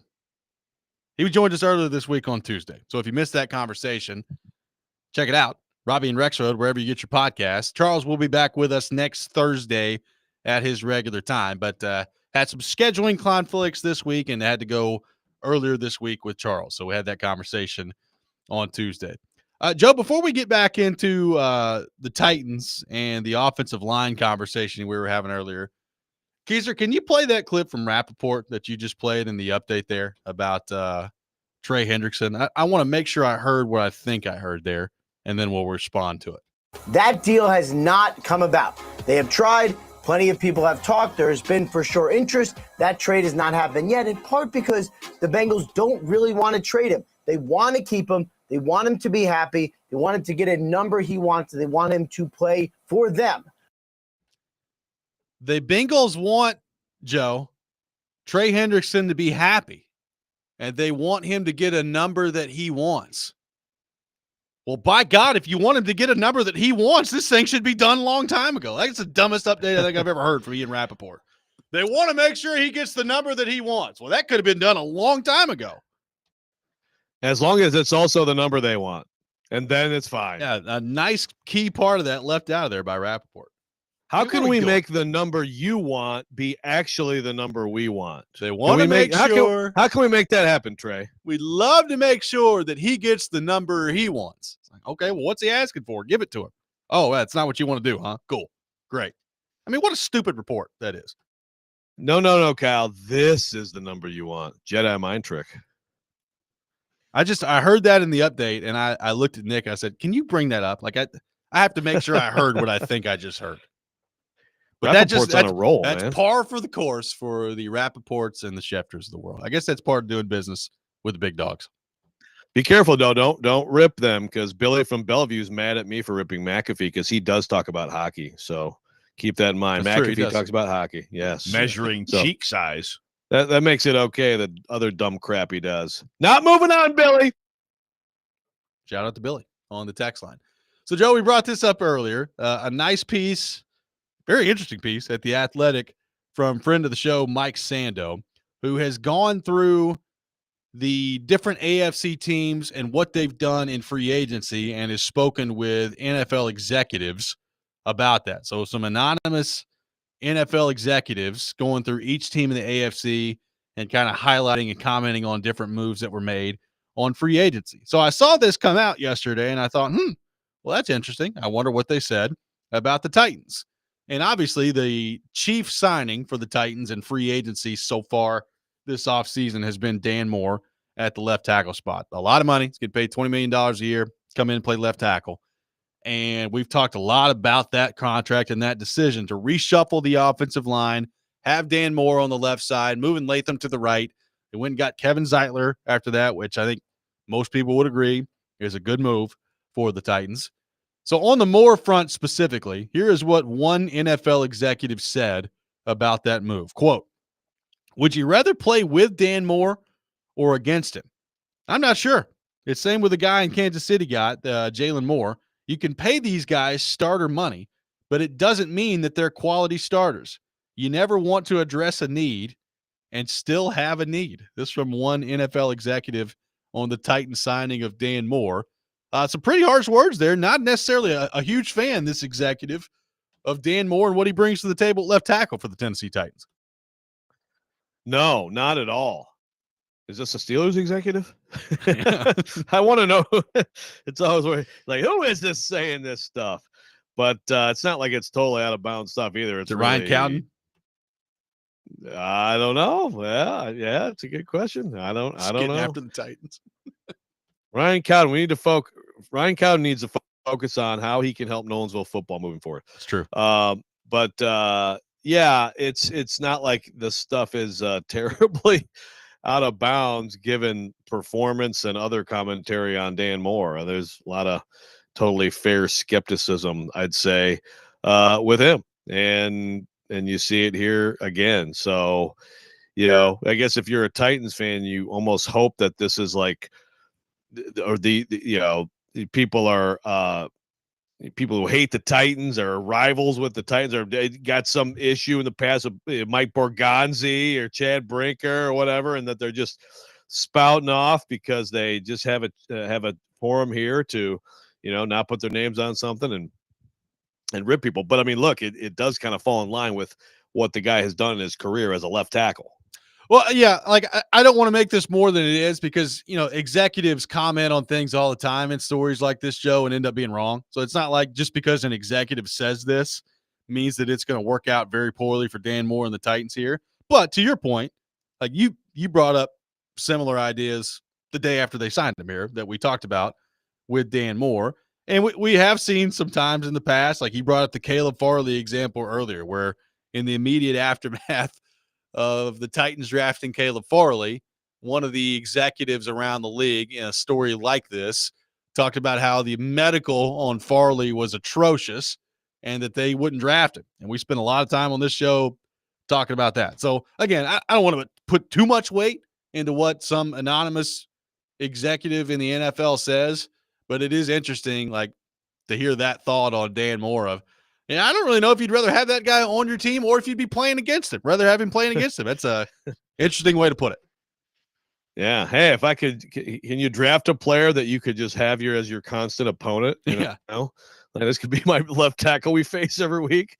Boy, that'd be wow. The Titans have gone up against Andre Dillard 16 weeks in a row. It's unbelievable. My goodness, they've doubled the NFL record for sacks. This is incredible. Yeah, Arden Key is going to get a huge contract. Good gracious. Who knew that? We talk about LT, and now we have to talk about AK. That's Arden right. Key is the same level of all-time great defensive player. Yeah, it's one of those things that there's reasons to believe that Dan Moore has gotten better, improved, went against really good players. In the division he was in. I've heard all that. There are some underlying numbers in terms of pressures allowed and things like that certainly would speak to improvement. So, maybe like this exec, how is this exec reacting to the overall career, which I don't think there's any way you can spin the overall career of Dan Moore, or did he watch him as closely this last year? Did he not detect the improvement that the Titans must have detected if they were going to give him this contract? It's a very interesting question. Bottom line is, when you look at the revamped offensive line, there's a lot of pressure on Dan Moore to work out left tackle, because if you plugged one hole at right tackle, which I think we both feel like that the Titans have by going over to, Latham going over to the right side, and you feel good about that spot, well, that's great. But if your left tackle still isn't good, then that's a problem at that point, and a problem that's not going anywhere. They're paying him a lot of money, so we'll see what that ends up looking like. Some other comments from this piece by Sando on the Titans as it relates to the number 1 overall pick that I want to get to coming up next. We'll take your thoughts and questions on the Titans at 615-737-1025, which is our phone number. It is time for the 4th annual 615 Open Charity Golf Tournament. Cromwell Media, along with partners Fox 17, Outfront Media, and Social Indoor, are proud to announce we'll be back at Hermitage Golf Course coming up on Thursday, May 29th, to make a difference while having a great time. You can join us and a few guest media members, athletes, and musicians as we raise money for Folds of Honor. Donations will go to provide life-changing scholarships to families of America's fallen or disabled military and first responders. You can sign up to play or sponsor at 615open.com. This is Robby and Rexrode, 102.5, 106.3 The Game.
Robby and Rexrode brought to you by First Horizon. Big bank muscle, small bank hustle. Visit firsthorizon.com/get-it-all. Live from our Busy Bee Plumbing, Heating, and Air Conditioning Game Nashville studios. Home with the $99 yearly Beehive membership with a buzz is always about great service. Taking your thoughts on the Titans. Reacting to a piece from Mike Sando, had an NFL executive talking about the signing of Dan Moore. And says, quote, would you rather play with Dan Moore or against him? I'm not sure. You never want to address a need and still have a need. Justin from Greenbrier, Joe, on the text line says, this phantom executive can just go pound sand. Nice touch. As long as Moore improves the offensive line over the turnstiles we've had on the line the past 3 seasons, I'm happy with it. The Titans are the worst team in the NFL, for crying out loud. If they paid a guy that much to hopefully improve their basement status, then you should be happy. Stupid people with their stupid opinions. This from Justin from Greenbrier on the text line. Joe, your thoughts? Justin's fired up. Wow, pound sand, using a Robby Stanley term. Yeah, well, look, hey, fight for your guy. Dan Moore is your guy. Now, granted, he hasn't done any interviews because the Titans have hid him from the public, since signing him. So, which is a really weird speaking thing of phantoms, that we keep bringing up, but it's very weird. Yeah, well, you're right. I mean, they were as bad as you can get. So I think that the fair that Justin's trying to get at here, and the fair response is, okay, well, you can say you didn't, you hate to address a need and still have a need. Yeah. But what are the alternatives right now? And when you look at the entire picture of everything, the Titans are not, they're not taking, an offensive tackle at the top of this draft, right? I mean, you could, but I would be stuck. when you realistically looked at the entire picture, you had to do whatever you could do in free agency. And I mean, look, they're just, obviously the Tunsil there is mentioned in terms of a trade, but you're very low on options. You very rarely see good tackles get to free agency, which again is kind of sobering when you look. but again, when it comes down to we must address this in free agency in some way, this is probably about as well as you could do. So another comment in this piece from Sando regarding the Titans and the number 1 overall pick is interesting, and I would assume this is from a different executive. It says, quote, there's no way the Titans aren't picking Cam Ward. They're trying to drum up an extraordinary deal, but no one is going to give them that. They'll take Cam Ward unless someone gives them something stupid, which is an interesting quote there from an executive talking about the Titans trying to drum up and manufacture some extraordinary deal here. Joe, number 1, your thoughts on that. And number 2, if you're a Titans fan and you hear that no one is going to give them some extraordinary deal, how does that influence how you view the Titans standing pat and selecting Cam Ward at 1? I guess what I mean by that is, if nobody else around the league, and it ends up playing out this way, views Cam Ward as somebody that's worth trying to move heaven and earth to go get, how does that influence the way you view selecting him if you're a Titans fan?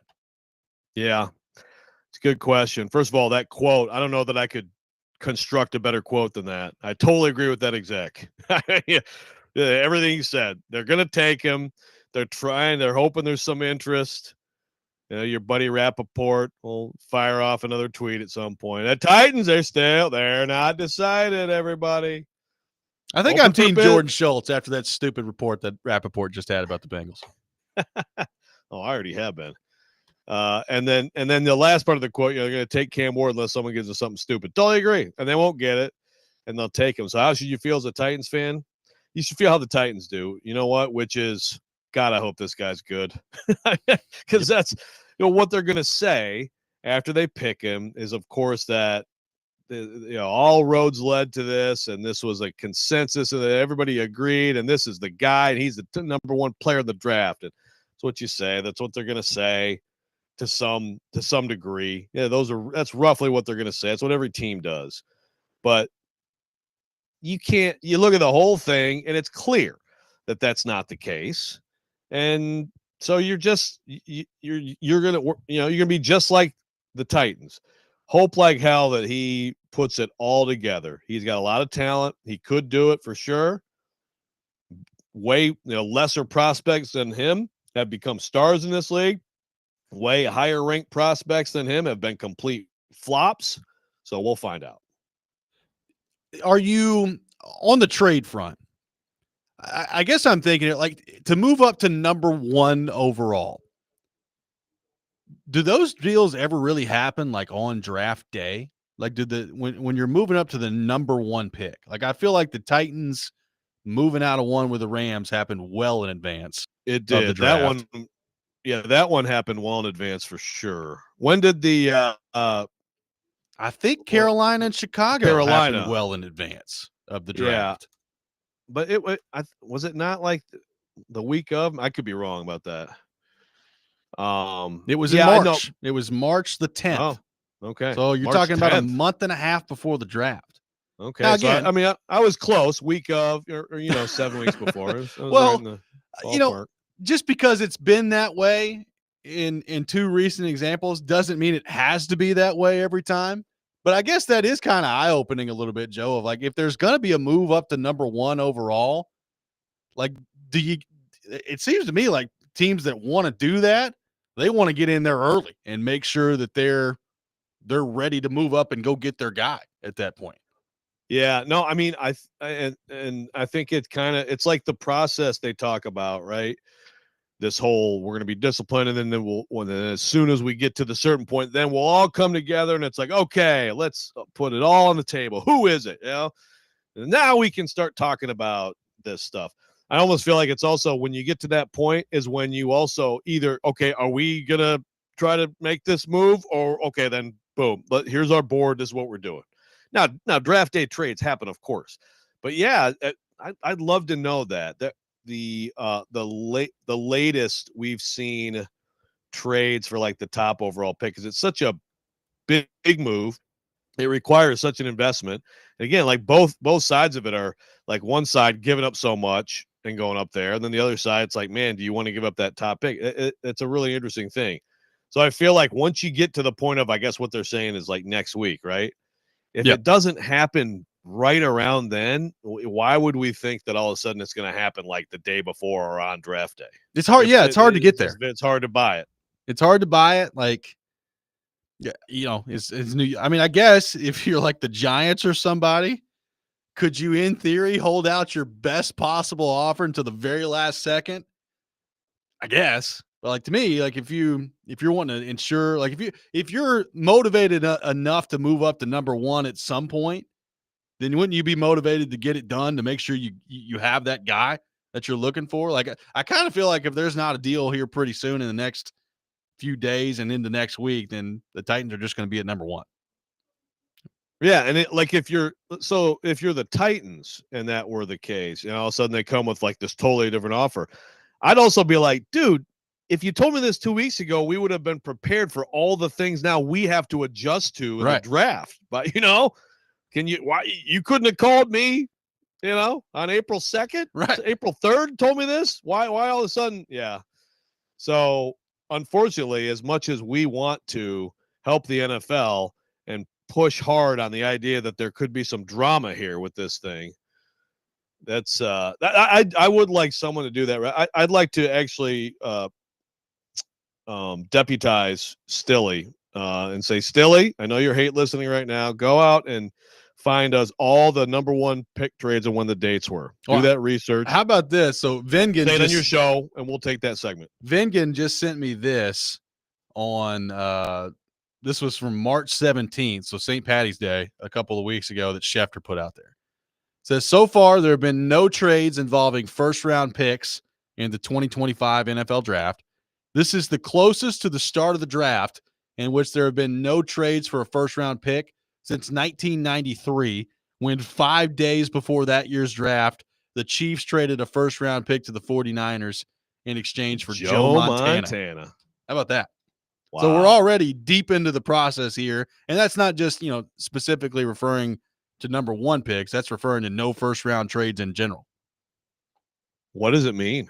I don't know. Like the top of the draft, I think we could say, well, it's because like the quarterbacks at the top of this draft are not like quarterbacks at the top of the draft in the good years, right? But overall, what does it mean? What does it all mean? Right now, we would be having this segment with Charles, and we could ask him, but we already had it. It's true. Philip says, what percentage of input do you guys believe is going into the free agency picks and draft picks between Borgonzi, Brinker, and the coaching staff? That isn't it. I mean, look, when you have this many people in the organization, Joe, that is an interesting question. I guess my answer to that would be I still believe, like the footballs are, Chad Brinker probably ultimately has final say over all of it. But as far as divvying up percentages there, specifically between Borgonzi and Brinker, that's going to be interesting. Like I would say the coaching staff, my answer to that would be way less of a percentage than the other two. Yeah, I don't know. That's a great question. And like we were talking about earlier in the show, McKenzie and Ziegler are accomplished, experienced guys who are in there too. Yep. We've talked about Diana Rossini's report on someone in the building wanting to trade the pick. We are going to have Diana, by the way, on Monday. Yep. To talk about that too, and maybe she has an idea like how it's all. But it is cooks all over that kitchen, right? Cooks all over that kitchen, and how it all. Does it all just funnel to Brinker? Is Brinker kind of staying out of it? Like, I mean, that's how he's framed it, right? Like, you're the guy. This is a real GM. And then how much do those guys, does Borgonzi lean on those guys? 615-737-1025, our phone number. More to get to on the Titans front coming up next. This is Robby and Rexrode, 1025-1063, The Game.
Welcome back in. Robby and Rexrode, 102.5, 106.3 The Game. The NCAA men's basketball tournament, which Joe Rexrode allegedly is headed to later today. We'll have updates on those throughout the weekend, presented by Toyota. Fuel your adrenaline at Toyota.com. Toyota, let's go places. Also brought to you by thenewcumberland.com, Twin Peaks, and Bet365. Taking your thoughts on our phone and text lines driven by WilsonCountyHyundai.com. Trevor wondering if how much the general manager, referring to Borgonzi, being in year one on the job and wanting to get as much info before pulling the trigger on a possible trade, maybe playing into this for the Titans. Maybe. Like that's what the company line has been, Joe. And we talked about that with Kuharski yesterday of discipline. Like they're trying to bring the disciplined approach here to their draft process. I guess beyond their approach, my question about it has now moved from like beyond the Titans approach. What about everybody else's approach? Like, is there another team out there that's actually willing to give up draft capital and future assets that are necessary and are sufficient for you to make a deal at that point? And that's where I guess I'm starting to run into some doubts on that front. Yeah. It would be at this point someone coming with, and obviously we don't know what has been discussed. I have no doubt that deals have been discussed between the Titans and other teams, but based on everything we know about these prospects and where things are, it'd be very surprising if a team suddenly just decided to produce this magical deal that you can't possibly refuse. What information that wasn't already available is going to prompt a team to do that? Again, I get waiting to some extent, but again, even if you're like a team, let's say you're a team who really does, like the Saints, you're the Saints and you do really love Cam Ward. The reason I think these deals happen, early sometimes because you're like, well, we're going to get out in front of this in case, the Giants change their mind or whatever it is, and I just don't see it happening. I don't, whatever the Titans have heard or whatever they understand might be available for them, I don't see how there's all of a sudden going to be this huge jump in value between Joe, now and the draft. Since we became a program in October of 2020 officially, every year around draft time, friend of the show, Bruce Feldman, comes out with his mock draft, and it's a different style of mock draft because it's going through the draft order of what he thinks is going to happen. But coupled with it is he's talking to like players, coaches in college, and more kind of getting more background on some of these players from guys and coaches who have actually gone against these people. So, for instance, he's got Cam Ward going number one overall to the Titans. There's a lot in here that's really interesting about Ward and Sanders and Travis Hunter. I encourage people to check it out at The Athletic. I guess it's Athletic Day here on the program, Joe, because I'm just coming up with all this stuff. There we go. But they've got, like, there's one comment here on Cam Ward from defensive coordinator in the ACC that says, I know guys at Miami, they love that kid. They really love him. He's an alpha, great leader, competitive, and that stuff usually works in the NFL. Another DC said, or the same DC said, a lot of his throws are backyard football stuff. We tried to force him to play more in the pocket. He was so frustrating to play against because he can really extend plays. And the article kind of goes through Cam Ward, some of his strengths, his weaknesses. There's a head coach in the ACC that kind of points out both the strengths and weaknesses in his game, talking about the arm talent is there, but he's really high risk, high reward. He had some interceptions last year that were just dropped by other teams, which we've talked about early in the draft process. So the Feldman piece here is interesting to get like the coach's perspective from people who have played and schemed against Cam Ward.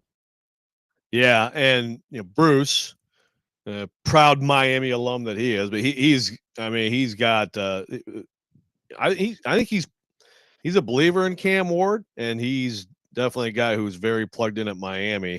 But there's also there it is. I mean, there's the downside too, and that's kind of where I am. Again, I'm not saying this is not Will Levis 2.0, but I think there are some things that it's just I think it's hard to get it out of somebody's game. Maybe, someone would have to show me an example of someone who played like that. I'm not saying that there isn't an example. I just don't know of one who played like that in college and then like really drastically changed in the NFL. Brett Favre is the best example of like playing like that and great. Who cares? Because you're so good, you overcome that stuff. But I think it's hard to get that out of your game. I do, and that's where.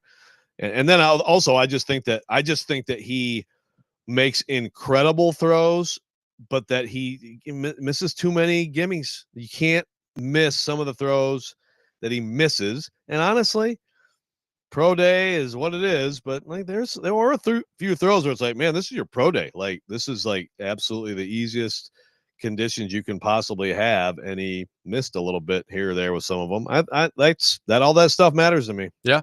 Well, it's interesting. Like, there's also some comments in here. It's a lot of different thoughts on Shedeur Sanders throughout this, and a lot of it's good, right? Like, he's talking about, his accuracy with the ball and his operation being as smooth as it is. And there's a coach in here talking about Shedeur Sanders throwing a very catchable ball, which is more important than people think. There is one defensive coordinator that says, I think he's got good arm talent, really good poise. I think he's almost too cocky, at least at the college level, where he takes some really bad sacks. Decision-making wise, I think he thinks he's better than everybody else, and that does help him elevate his game, but it also gets him in some bad situations. And if he doesn't shake that, he's going to take way too many sacks in the NFL. That's what a defensive coordinator in the Big 12 had to say about Shedeur Sanders. What do you think of that? That's really interesting. I can see that. I do feel like, and I've defended him because I watched a lot. I probably watched 5 or 6 Colorado games last year. And there were just way too many plays where there's at least one leak on the offensive line that's immediate, and he has to just bail out of there and try to play off schedule. It was bad offensive line. But there are definitely some sacks he took too that you're like, man, that's one where you just wing it out of bounds, So can you get that out of your game? Again, I still would opt for the catchable ball is a great point. But again, the accuracy, the on-target throws by Shedeur Sanders are astoundingly high level, terrific, excellent numbers there, and that's what I think. And I think he sees it well. I do. I think that when he had conditions that were okay, you saw quick decisions and ball out quickly and ball out accurately, which is why I like him the best of these quarterbacks. But that's an interesting point. It's like if you are that confident / cocky, you would think that playing at this level would open your eyes and that you would adjust.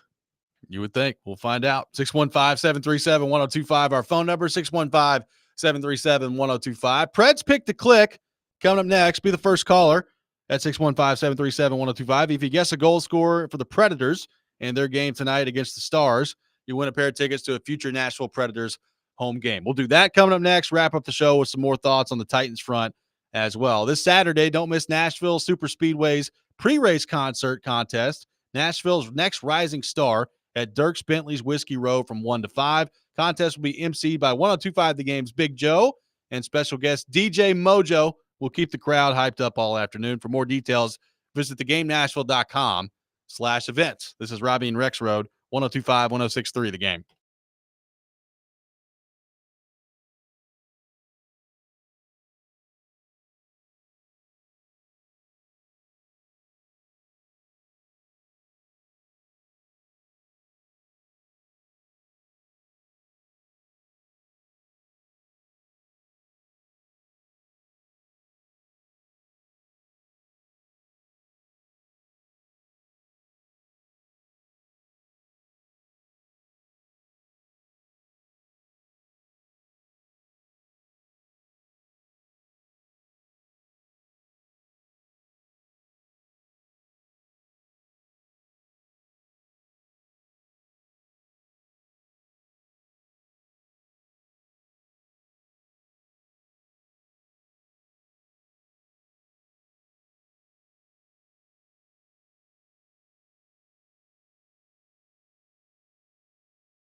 It is time for Pred's Pick to Click here on Robby and Rexrode. Pred's in action tonight taking on the Dallas Stars. We had a caller on the line that dropped off, so let's open it back up. Be the first caller. 615-737-1025. Our phone number, 615-737-1025. If you guess a goal scorer for the Predators tonight, you win a pair of tickets to a future Nashville Predators home game. Joe, the listeners did draw closer last time out in the competition, which means the overall standings are as follows. You are in first place, Joe, with 15 correct answers as the season is winding down. The listeners have now closed the gap to 12, so just 3 separating you and listeners. I have 7, which I've had for what seems like half an eternity at this point, and Keyser has 4. So Keyser and I out of the competition. It is a nice little race here, potentially, between you and the listeners coming down the stretch. So we'll see what happens on that front. We do have a caller that Keyser is getting on the line here shortly, so we will get to that here in just a second to get Pred's Pick to Click. Let's head to our 1025 The Game phone line and welcome in Colton to the program. Colton, good morning. Thank you for calling in. Who is your pick to click tonight for the Nashville Predators? Good morning, guys. I'm going to go with Forsberg today. Going with Philip Forsberg. Colton, thank you for the call. Thank you. Yes, sir. Forsberg, the pick. Nick Keyser, you're up first in the competition today. Your pick to click for the Nashville Predators. I'll go with Steven Stamkos.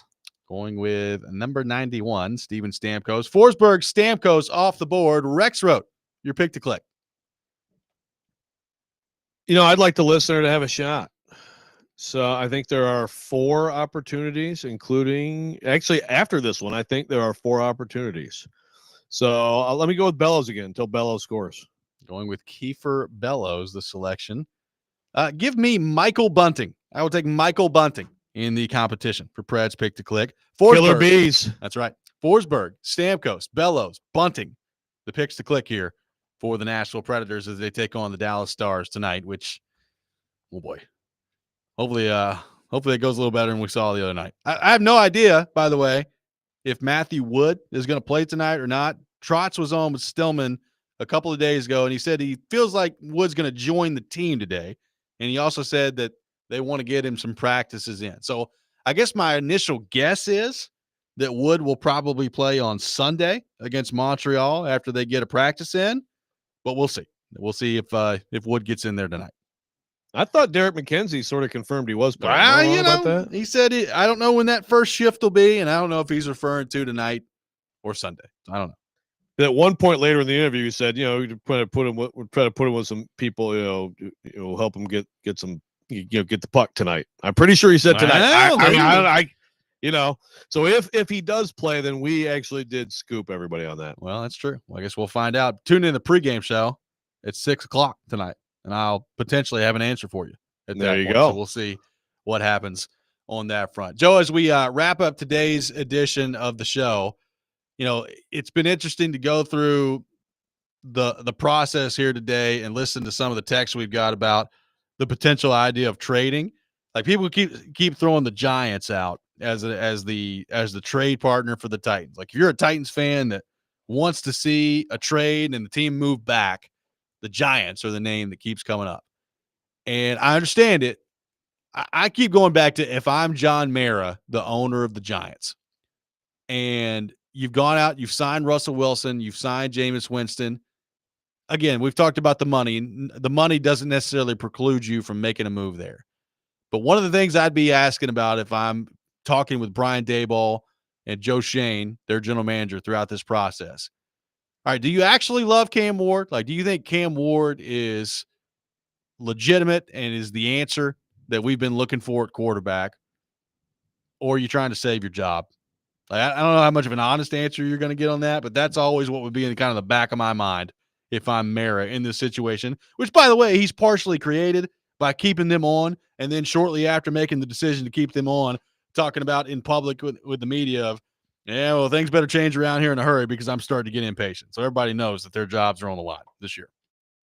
Yeah. It's a really weird situation for sure.